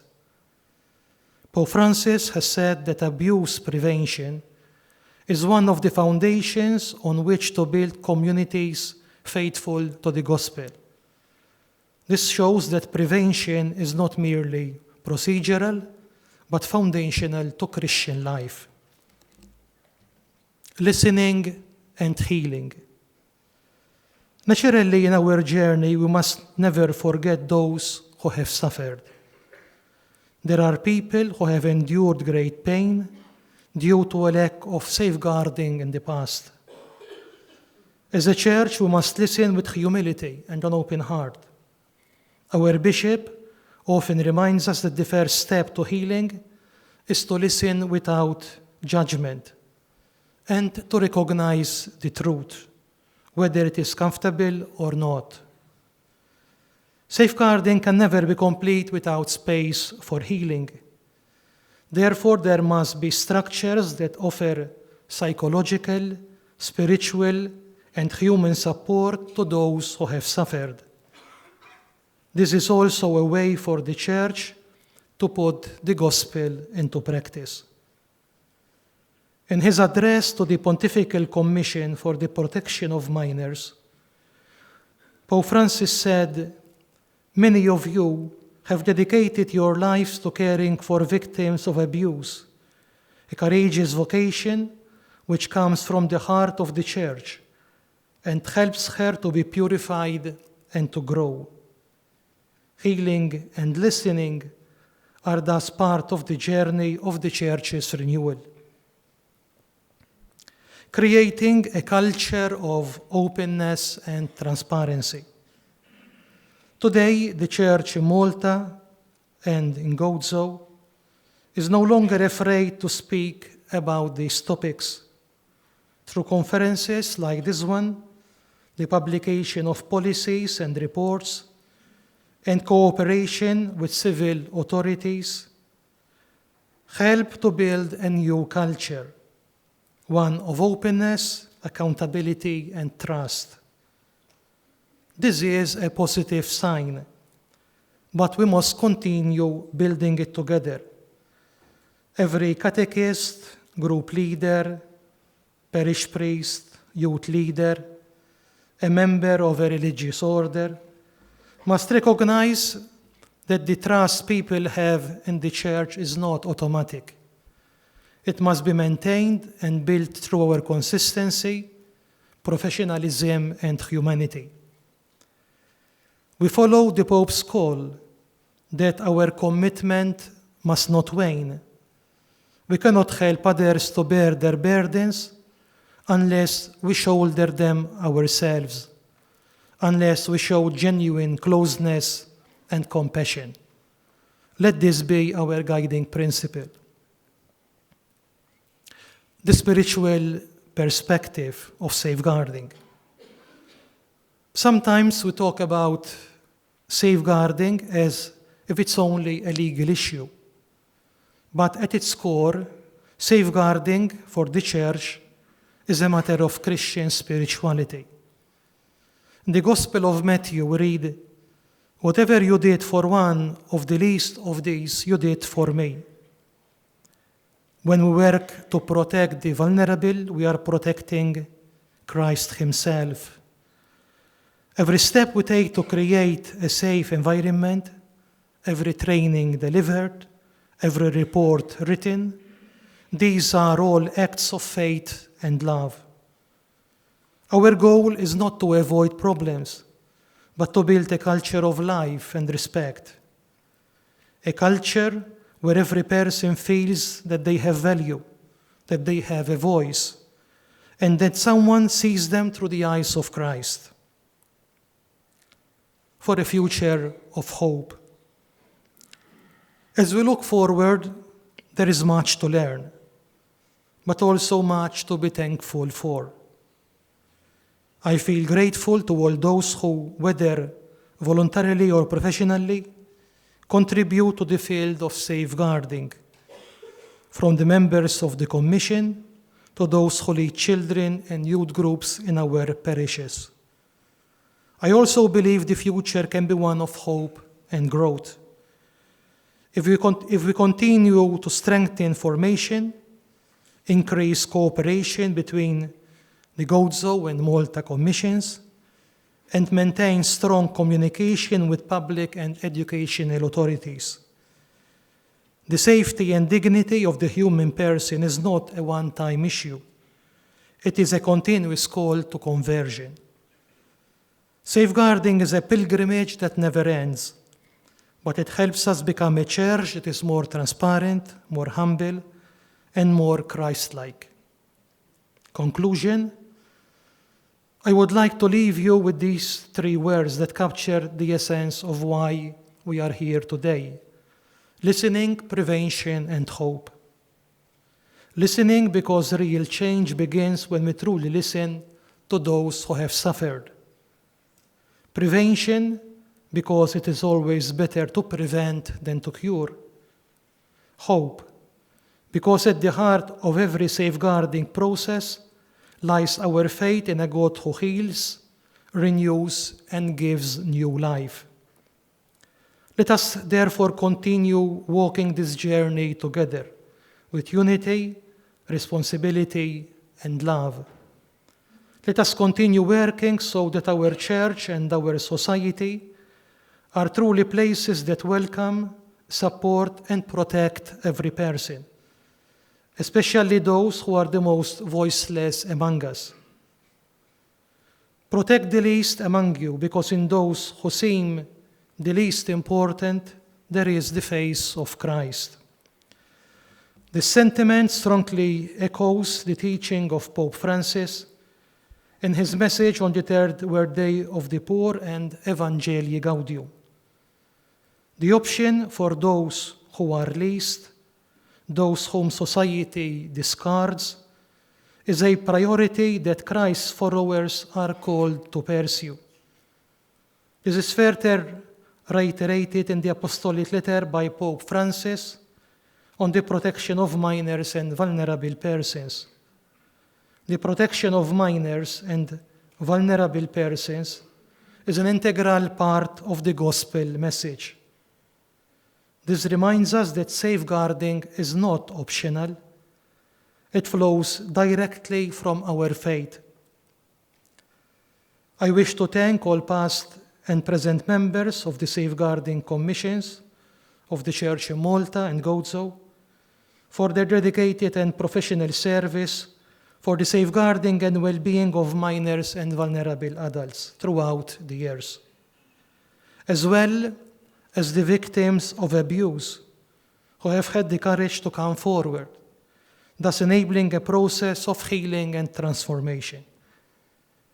I wholeheartedly thank all of you for your work, your sense of responsibility, and your love for the dignity of the human person. I wish that this conference bears fruit and that our work remains imbued with a spirit of service and fidelity to the gospel. Thank you.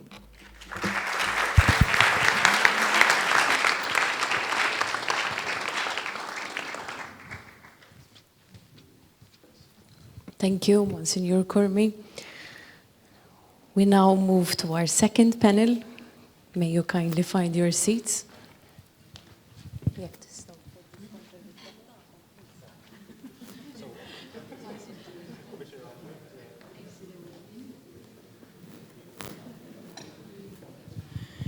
Pete, over to you.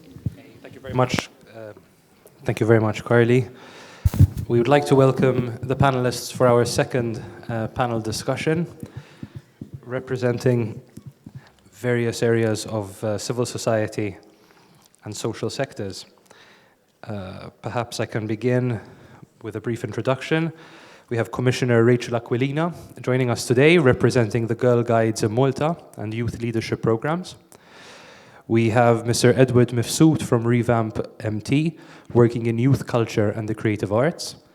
Mr. Andrew Fiorni Lowell, representing the Scouts Association of Malta and youth development more broadly. We have Dr. Patricia Bonello, who leads safeguarding work in aquatic sports. And finally, we have Ms. Casey Scicluna from Richmond Foundation, who supports mental health and well-being services. Perhaps, as we did with the previous panel, we can start with a few comments from each of you about how safeguarding is part of the work that you're already doing. And I wonder if we can start with you, since the Girl Guides have such a long history of safeguarding. Thank you so much. It is an honor that I'm speaking on behalf of Malta Girl Guides. And as you said, we have been working on safeguarding for 14 years. Our safeguarding began in 2011 where the World Association of Girl Guides and Girl Scouts with the United Nations launched the curriculum Stop the Violence, Speak Out for Girls' Rights. This is a structured educational program for girls as young as 4 years upwards, where we address key safeguarding issues like bullying, child abuse, gender inequality, teenage-based violence, homophobia, and more. Over the years, we have witnessed the deep impact of this program. Many members have learned to identify unsafe behaviors, some even realizing for the very first time that they were living through abuse without even knowing. Pero our safeguarding efforts extend far beyond our association because we have a team that works effortlessly to go beyond. In fact, our curriculum is delivered through most of church schools. The first one was St. Monica School, Birkirkara, and St. Joseph School, Slima, which have become annual fixtures in our program. Last year, we proudly expanded our outreach to St. Francis School, the Seminary School, and St. Paul's Missionary College. Also, we have closely worked with local councils and national agencies. Last year, we also trained 70 church school educators in the Stop the Violence curriculum.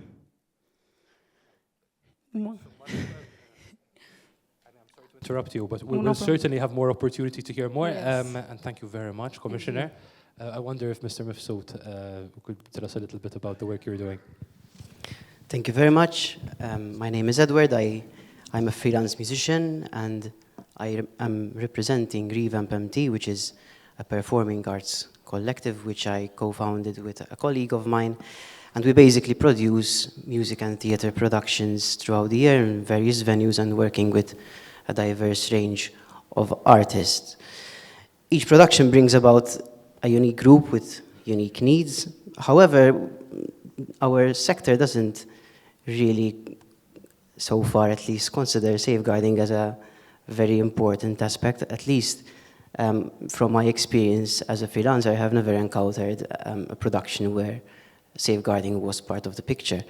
But in our most recent endeavor, which was School of Rock, the musical, which we recently put on at the MCC, we were working with a very large cast. More than 100 people were involved, and of which 33 were children from the ages of 9 to 16. And we considered having a safeguarding lead, which coincidentally was Andrew, who is seated next to me.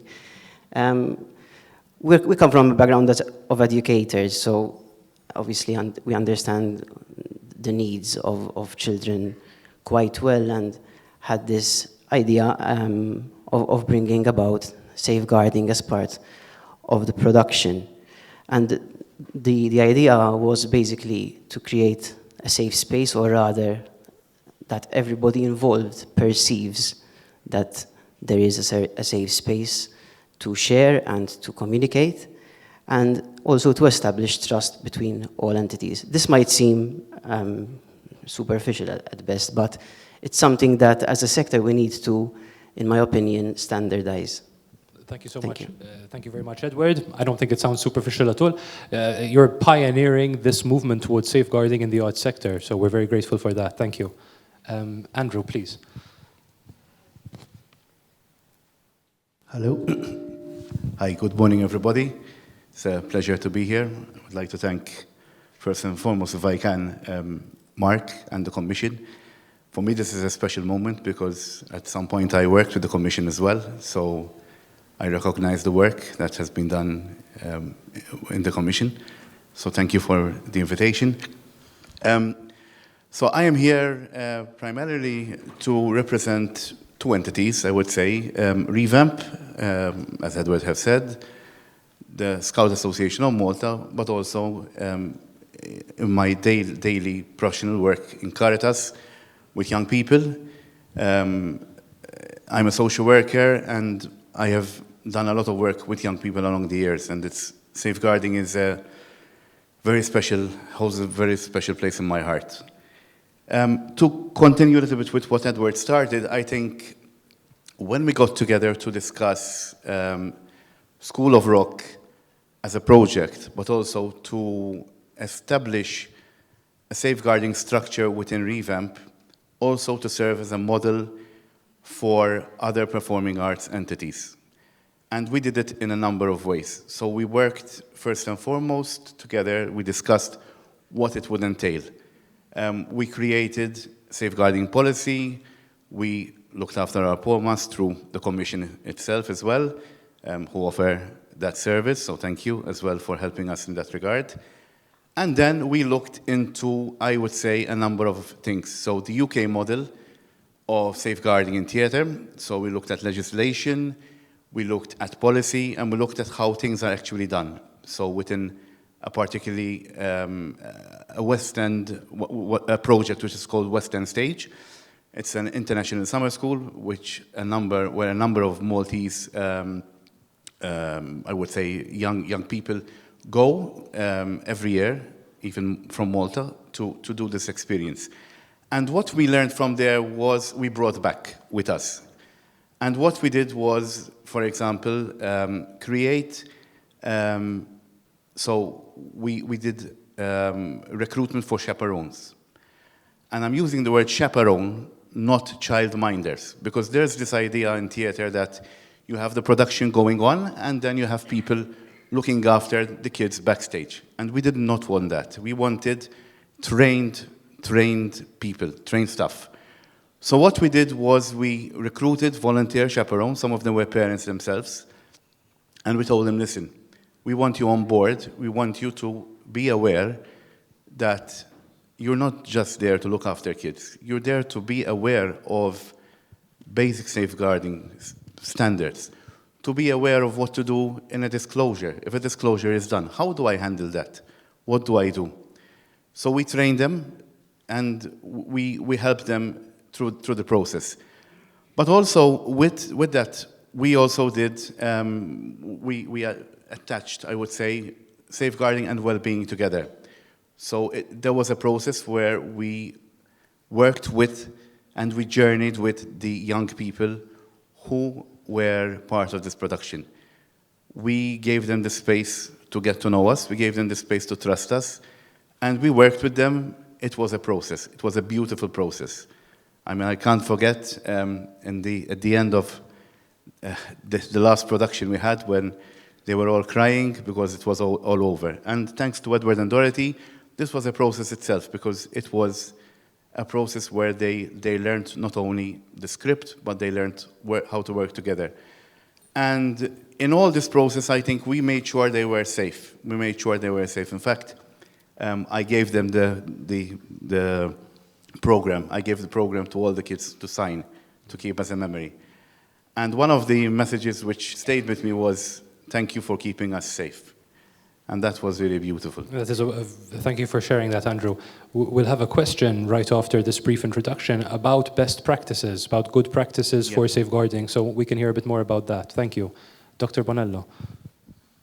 Good morning and thank you, everybody. I'm here to represent the Aquatic Sports Association in one of my many hats, where I have been involved for more than 40 years. And in fact, safeguarding within the association started at the beginning of 2023 when the President Carlizzo put it on his presidential manifesto and a few weeks after established the commission. The commission in aquatic sports, which involves water polo, swimming, artistic swimming, and open water swimming, is very challenging. Keeping a lot of minors who are involved in the sport safe on swimming pool decks, in places where children are handed over from coaches to parents, in public areas where the children wear swimsuits, where the coaches, many of them are from Eastern Europe, where coaching practices are much harsher than they would be in Malta, where things are acceptable at sporting levels, which would not be in other areas. So to define the line and to introduce things like keeping athletes safe in this environment is and was and still is extremely challenging. Gratefully, we have the executive committee on board with us to support every initiative. The clubs are a bit more hesitant because safeguarding measures can impact their club, their competitions, their athletes, and this makes it a bit more dicey. However, we have introduced POMA. In fact, it was already, but there was a lack of awareness that people who are involved in sport need to be POMA cleared. This has been done, mandatory reporting, and other basic guidelines. We consider it a work in progress because World Aquatics and European Aquatics have guidelines.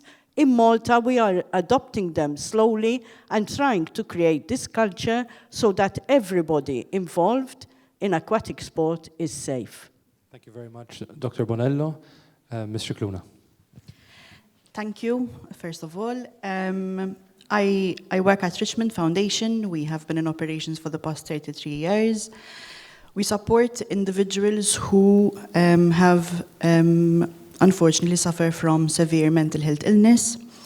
A lot of our services are residential services, and obviously that brings about a sensitive nature to the work that we do.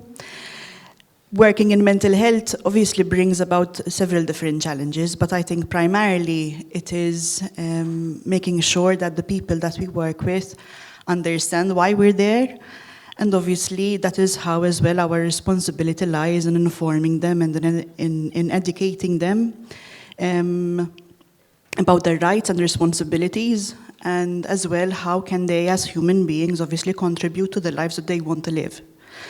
And therefore Richmond will be obviously there to support in that process. And I think from an administration point of view, from a service provision point of view, it is obviously very important for us to make sure that there are processes, policies and procedures in place that not only support and provide safety to the staff that are there to support our service users, but obviously are there as well for the service users themselves to make sure that the same mechanisms are there for to provide a sense of safety that obviously we are there to provide for our clients primarily. Thank you very much for that, Ms. Scicluna. Maybe as a segue from that answer and what Andrew started telling us, would you be able to tell us a little bit more, and this is an open question for whoever would like to answer, about some of the good practices that are already present in your entities, in your organizations, and what we might be able to learn from those in terms of improving safeguarding in our own place of work? Or who would like to start us off? Maybe Pat and Rachel?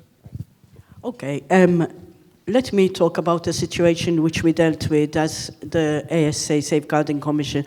There was a case just when we were just established where a court decision had already been taken against an official involved in aquatic sport. But the implementation in the sport had not yet been done, and we thought that was like very strange for the sport. We wanted the sport to have the decision to have an impact on the sport environment. So what we did was we examined the decision and then took a decision that this person would be banned from all environments where aquatic sport is practiced. As a follow-up to that, to keep the victim in perspective, the victim at the time was a minor, and we called in her parents and explained what we were going to do. The parents were extremely appreciative of this action and saw it as a way of getting closure. And in fact, after we had the interview with them, they relayed what happened to their daughter, who then wrote an email to say, "At last, I am able to move on from this." She had, in the meantime, quit the sport because of the abuse, but then she said, "Now I can move forward with my life." And I think this brings the importance of the civil and police actions and maybe child protection if they're involved, and then bringing it into the context where we are practicing. Thank you very much for that, Pat. Dr. Bonello, please, Rachel. Yes, throughout our years doing the safeguarding and in this curriculum, we truly saw people changing lives. When you talk about abuse, sometimes people think of physical abuse, but nowadays we know that there is emotional abuse, mental abuse, spiritual abuse, and people don't know that this is abuse. And when we talk this to our students, to our members, that this is abuse and they need to speak up, we see in their faces that, yes, this is abuse that I'm going through, and I didn't know. And through our safe space during our sessions, they pluck up the courage and speak up to one of our leaders, to a guidance teacher, even in a school, or some of the assistant heads. And so when a young person or any member finds the confidence to disclose and seek help, it shows safeguarding at its best. And we saw this many times. I think it's unfortunate that we see these cases, but it's fortunate enough that we have this curriculum and people feel safe to speak up that they're going through abuse. Wonderful. Thank you very much for that, Rachel. The importance of trust. Please, Andrew. So, I mean, in terms of now the Scout Association of Malta, I think a step ahead to as an add-on of the already good policies in place, the association launched a year and a half ago Safe from Harm team, safeguarding team led by a commissioner, and also there is a deputy commissioner and myself on the team. We also have an updated Safe from Harm policy, which is an update to what there was already in place years ago. So similar to what the church has done, we updated our policy as well to also represent the new and modern trends, I would say.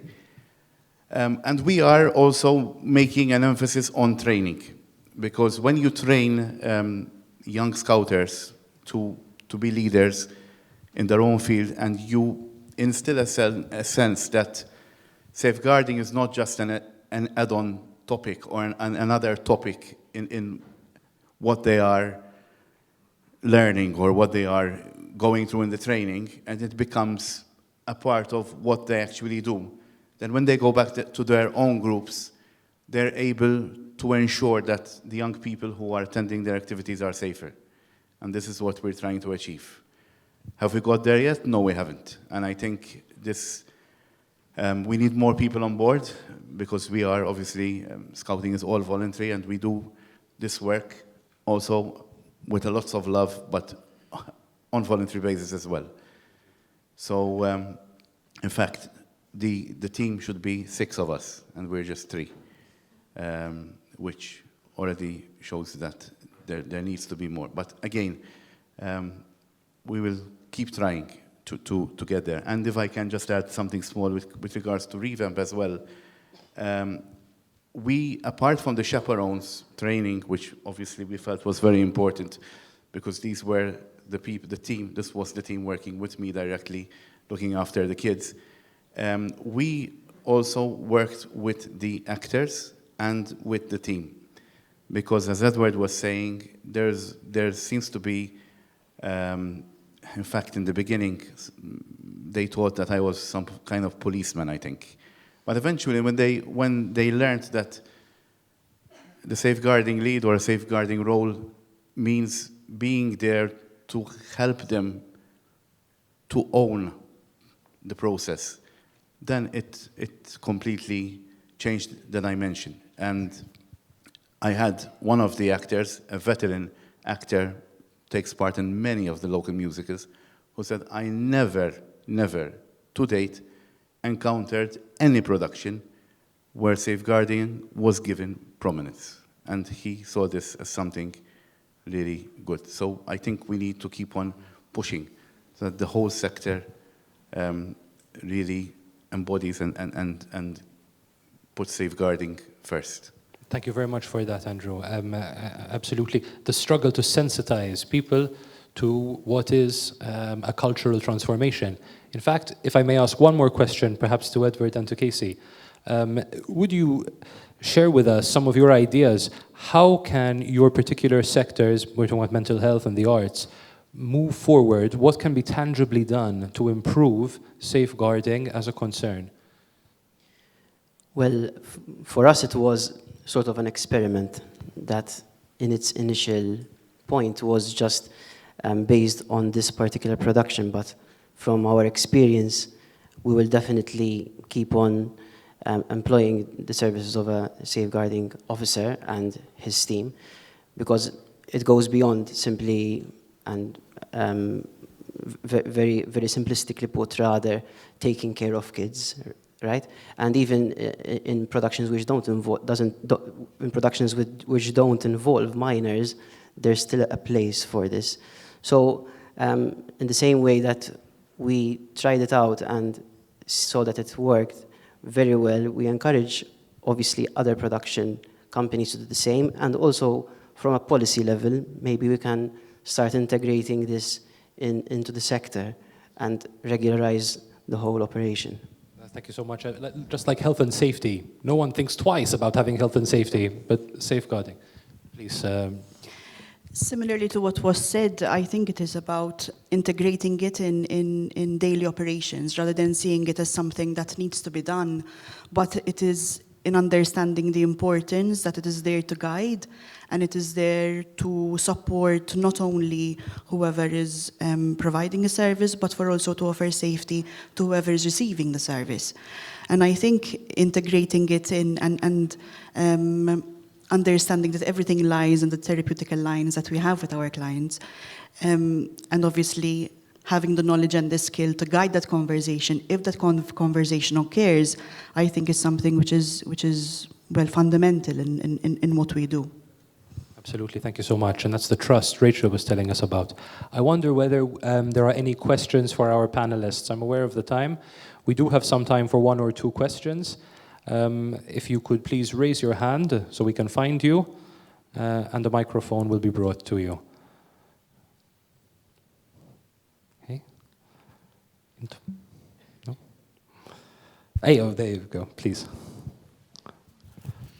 First of all, I would like to thank members of the panel, the first one and this one. Your expertise is very much appreciated. Am I wrong to say that under the title of safeguarding in society, we should be talking about our elderlies, about our disabled, about the person just next to me in the office who might be going through some mental problems? Is safeguarding a part of it? And we have spoken a lot about children And metaphorically, allow me to put this to you, like I see children as a tip of an iceberg. But are we investigating what the iceberg is made up of? Kind of. Are we investigating why the behavior of the child is there? Do we go a step further and see what's happening in the family? That is my concern today. Thank you very much. Thank you very much. And we thank you for your question. I don't know whether one of our panelists would like to answer. Okay, I think throughout the day we have been talking about minors and vulnerable adults who can include, but not only, people with mental health issues, people with disabilities, people who are elderly, all kinds of people. In sport, another dimension is that the vulnerability could occur because of the power relationship. So a coach with an adult athlete, but who is being abusive. The person, because of the nature of the relationship, becomes vulnerable in that situation. So I think when we're talking about safeguarding, we're talking about all people who are vulnerable because of age or because of any other situation. Thank you very much, Pat. In fact, in our association, when we do our training, it's not just for our young members, but they are also for adults. Just this summer, we just trained 50 leaders about safeguarding, and it's not just because they're going into the units and meet with the young members, but it's also for them. And we have helped numerous members that they have acknowledged that they have going through abuse. So in our journey till now, we have helped both members, young members, and both adults, whether they are disabled, whether they have mental health issues. We have helped everyone because no one should go through abuse. Thank you very much for that, Rachel. We have time for one more question before we conclude the panel. I thought I had seen somebody with their hand up, but I don't know if you've put your hand down now. But thank you very much for your attention, and thank you very much to our panelists. And maybe just as a small reassurance, the Safeguarding Commission is deeply committed to protecting elder people and people with disability from any kind of harm. Thank you very much for that question. Over to you, Carly.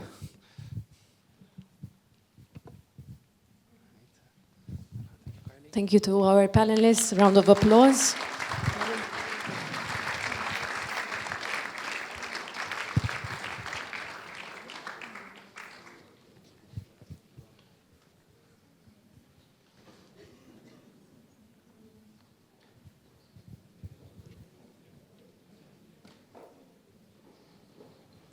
Thank you all. Thank you for your insights. It's lovely to see our work as Safeguarding Commission being replicated in other systems, organizations. It's very encouraging, and I hope that together we can continue to grow and learn from each other, and obviously support one another in such a good cause.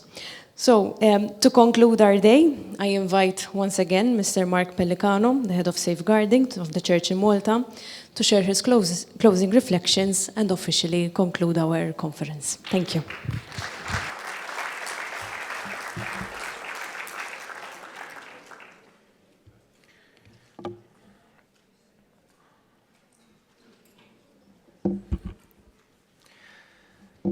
Your Grace, Your Lordship, Your Excellency, colleagues and partners in Safeguarding. As we conclude this first ever Safeguarding Conference in Malta, allow me to pause and appreciate the significance of this moment. Today marks a milestone in a national journey that unites social services, civil society, the private sector, and the Church in Malta around a shared and vital mission: the safeguarding of minors and vulnerable adults. We came together not because safeguarding is a topic of professional interest, but because safeguarding is a matter of human dignity, of justice, and indeed an expression of the Church's mission to manifest Christ's love. As Pope Francis reminds us in Vocistis Lux Mundi, the crimes of sexual abuse betray the trust of the faithful, offend our Lord, and cause physical, psychological, and spiritual damage to the victims and therefore harm the community of the faithful. As declared by Pope Leo, there should be no tolerance for any form of abuse in the Church. We do this in Malta not in isolation, but as part of global Church that has recognized painful realities within the Church, which has committed itself to conversion, transparency, accountability, and prevention. And today in Malta, we continue building that culture together. Safeguarding is rooted in the belief so clearly expressed in Gaudium et Spes, that the human person deserves to be preserved and that the human society deserves to be renewed. The document emphasizes that each person's dignity is rooted and perfected in God, and therefore every individual is worthy of profound respect. This principle is echoed in Article 1 of the Charter of Fundamental Rights of the European Union, which affirms that human dignity is inviolable and must be respected and protected. With particular regard to minors, the Child Protection Alternative Care Act under the laws of Malta further asserts that every child has the right to grow up in a positive and safe environment where they can develop a nurturing and supportive relationship with their caregivers. Hence, human dignity is not negotiable. It is the foundation of every safeguarding measure we take, every training session we deliver, every policy we develop, and every encounter we have with victims and survivors. This shared understanding is what allows our safeguarding work in Malta to remain harmonized with both the Holy See and the national statutory authorities. We also draw strength from the words of Jesus himself. Let the children come to me and do not hinder them. He did not merely welcome children, he defended them. Thus, our duty is not only to respond when harm occurs, but to actively create environments where harm cannot take root. This is why we consider safeguarding as discipleship in action. In the past years, the Church in Malta has invested greatly in this mission. We have listened to the victims and survivors. We took note of what the professionals working in the social, psychological, and legal field told us. We learned, reformed, and built together a structure that is there for those who are voiceless and afraid to speak out. For this reason, the Safeguarding Commission is founded on 4 pillars that shape every action we take, namely by delivering training and supporting entities to take preventive measures, providing care and advocacy for victims and survivors, carrying out thorough and impartial risk assessments of the referrals we receive, and offering structured support for church authorities to help ensuring that the well-being of the subject of complaint is maintained. Our work with the Safeguarding Commission is led according to the living experience of those who approach us. When a person discloses with us a painful story, sometimes even after years of silence, we accompany them. We ensure they are listened to with respect, referred and accompanied to specialized support services, and empowered to their healing. Our work reflects the heart of canon law, which emphasizes the salus animarum, the salvation and well-being of souls. When we train educators, catechists, clergy, volunteers, and lay leaders, we aim to embed safeguarding from a policy to a culture lived in every parish hall, every youth group, every care home, and every missionary setting. We aim to change mindsets and to shift cultures. When reports are made, we investigate carefully, applying both civil law and canon law obligations. Whenever we receive a referral which indicates that a minor is involved, we instantly refer the case to the Child Protection Directorate, ensuring full collaboration with state authorities. When vulnerable adults are involved as victims, we empower them to take all the legal measures that are available to them. When we look into an allegation, we apply what has been clearly noted in the reforms to Book 6 of the Code of Conduct Law promulgated by Pope Francis in 2021, which strengthened penal norms for safeguarding in a way that ensures clarity, consistency, and accountability. Our processes reflect the legal evolution based on the principles of being always respectful, always fair, impartial, and transparent. Beyond casework, we are developing long-lasting frameworks and processes that strengthen safeguarding across the Church. We are collaborating with the University of Malta to introduce formal study units in safeguarding because our future professional workers, educators, clergy, and pastoral workers deserve training rooted in evidence, ethics, and best practices. We are strengthening our digital and public presence, as we believe that awareness is the first step towards prevention. In collaboration with Beacon Media, we have launched a new weekly radio show on RTK 103, dedicated to the topic of safeguarding.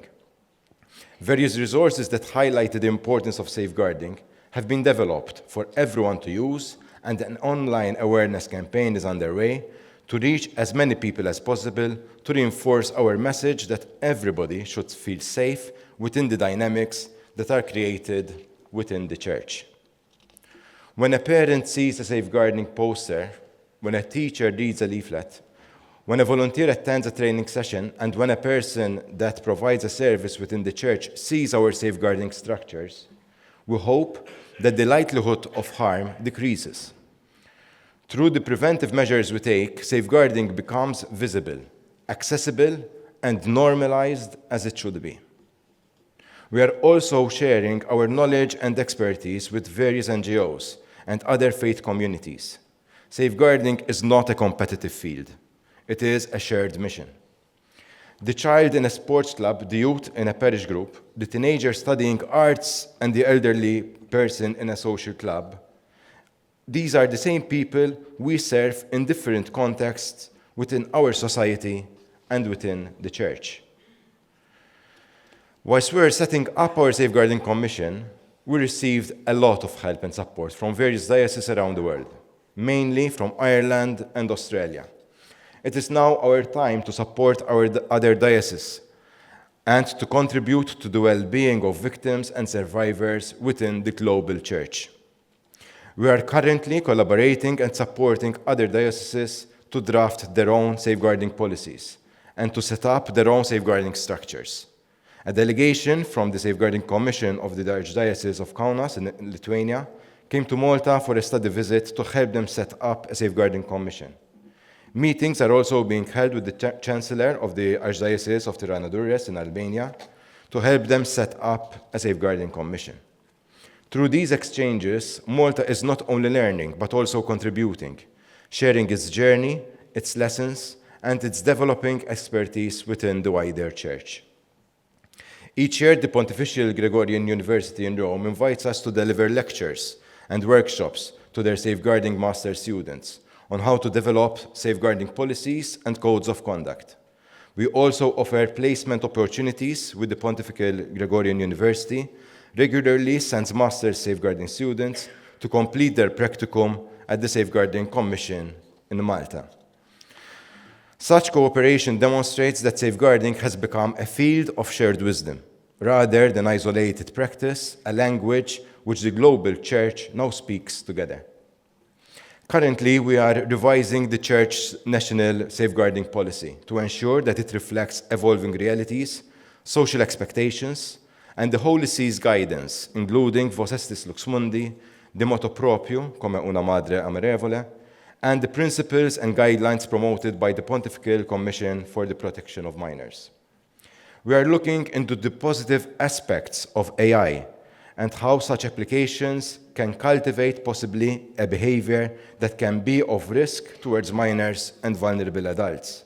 We are also in the final stages of developing a child-friendly version of the safeguarding policy, as we believe that every child has the right to understand the importance of safeguarding in a way that is accessible and meaningful to them.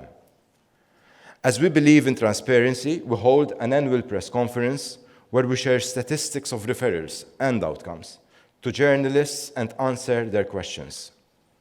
Most importantly, we continue to build bridges with civil society and formalizing cooperation with agencies such as the Victim Support Agency, where we are currently working on a memorandum of understanding to ensure that victims and survivors receive coordinated and holistic support. This progress is only possible through strong leadership, collaboration, and trust. For this, we express our great gratitude to His Grace, Archbishop Scicluna, whose internationally recognized expertise in safeguarding strengthens our work and inspires us to uphold the highest standards of professionalism, guided by his wisdom and experience in the field. We express our gratitude to Father Eric Kauki, whose leadership at the Conference of Religious Major Superiors has brought renewed energy and focus to safeguarding within the religious orders and congregations in Malta. His ongoing encouragement strengthens our efforts and enables us to work more effectively for the benefit of victims and survivors. It has also been a great pleasure to welcome Father Giovanni Curmi, the Vicar General of the Diocese of Gozo, as a speaker at this safeguarding conference. His presence reflects the strong commitment of both dioceses to work together in a spirit of collaboration. A heartfelt thanks goes to His Excellency Bishop Ali Herrera, Secretary of the Pontifical Commission for the Protection of Minors, and today's keynote speaker.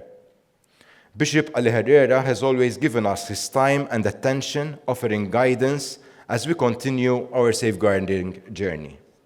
Just a few days ago, the Pontifical Commission of the Protection of Minors published its annual report, which included its review of the Maltese Episcopal Conference and its Safeguarding Commission.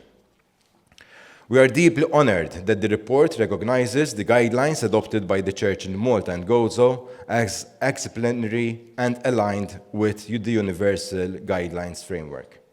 The Pontifical Commission has even encouraged our Episcopal conferences and other Episcopal conferences to look to these guidelines as a model of good practice. We also thank every panelist, every speaker, and every participant here. Your insights, your questions, and your presence reflect your collaborative determination to create new ways on how safeguarding can become more effective, and together we can shape action together. Our deepest gratitude goes to the victims and survivors with whom we work. Your experiences and the pain you carry as a result of harm inflicted to you by those you have trusted in moments of vulnerability remain profoundly unjust and without justification. Yet your courage in sharing your stories inspires us, strengthens our work, and motivates us to work steadfastly and tirelessly. I wish to express heartfelt thanks to the entire office of the Safeguarding Commission, the Advisory Board and the Review Board, whose professionalism, discretion, and daily commitment sustain everything we do behind the scenes. We are especially honored that the chairpersons of both boards, Dr. Natalie Kennelly and Dr. Nadia Delicata, are with us today. And I also wish to thank Mr. Peter Farrugia for his highly professional organization of this conference. Our primary objective remains ensuring that the Church in Malta addresses safeguarding matters as effectively as possible. Through the recommendations of the Safeguarding Advisory Board and the decision of the Archbishop or the Provincial, restrictions are sometimes put in place. However, the challenge arises when individuals who are subject to these restrictions engage with organizations outside the Church. In such cases, the same potential risks persist within those new environments. Yet, due to the absence of legal mechanisms that permit us to share information beyond church structures, these risks are not being alarmed to the entities outside the Church. The same situation would occur if a safeguarding commission of a social entity outside the Church restricts an individual who is then engaged within the Church. Without sharing of such vital information between social entities, risks remain in place. We believe that the establishment of a governmental directorate for safeguarding would provide an effective solution. The directorate could be able to audit and support social entities across Malta and Gozo, ensuring that robust and consistent safeguarding practices are consistently implemented. We leave here with renewed commitment, with conviction, and with hope grounded in action and accountability. Safeguarding grows strongest when it is harmonized, when our laws, our hearts, and our institutions move in the same rhythm of care. Let us carry that conviction forward with humility, wisdom, courage, and compassion to a safer and better future. Thank you.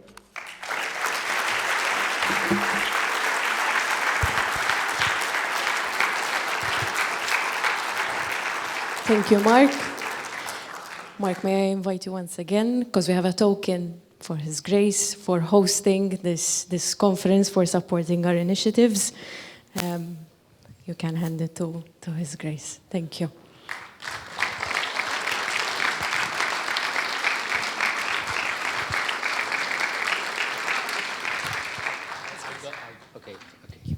I would like to say thank you to Mark, and I express probably everybody's sentiments in thanking you, and good luck in your mission. Thank you very much, Mark.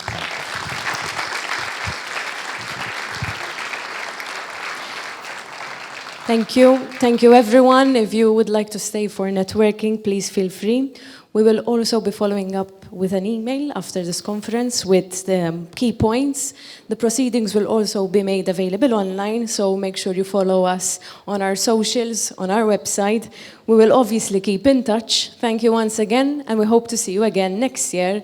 And whatever you need, make sure you contact our office. We are very, very welcome to hear, discuss, and have a conversation on safeguarding to ensure a safer society. Thank you so much, and have a lovely afternoon.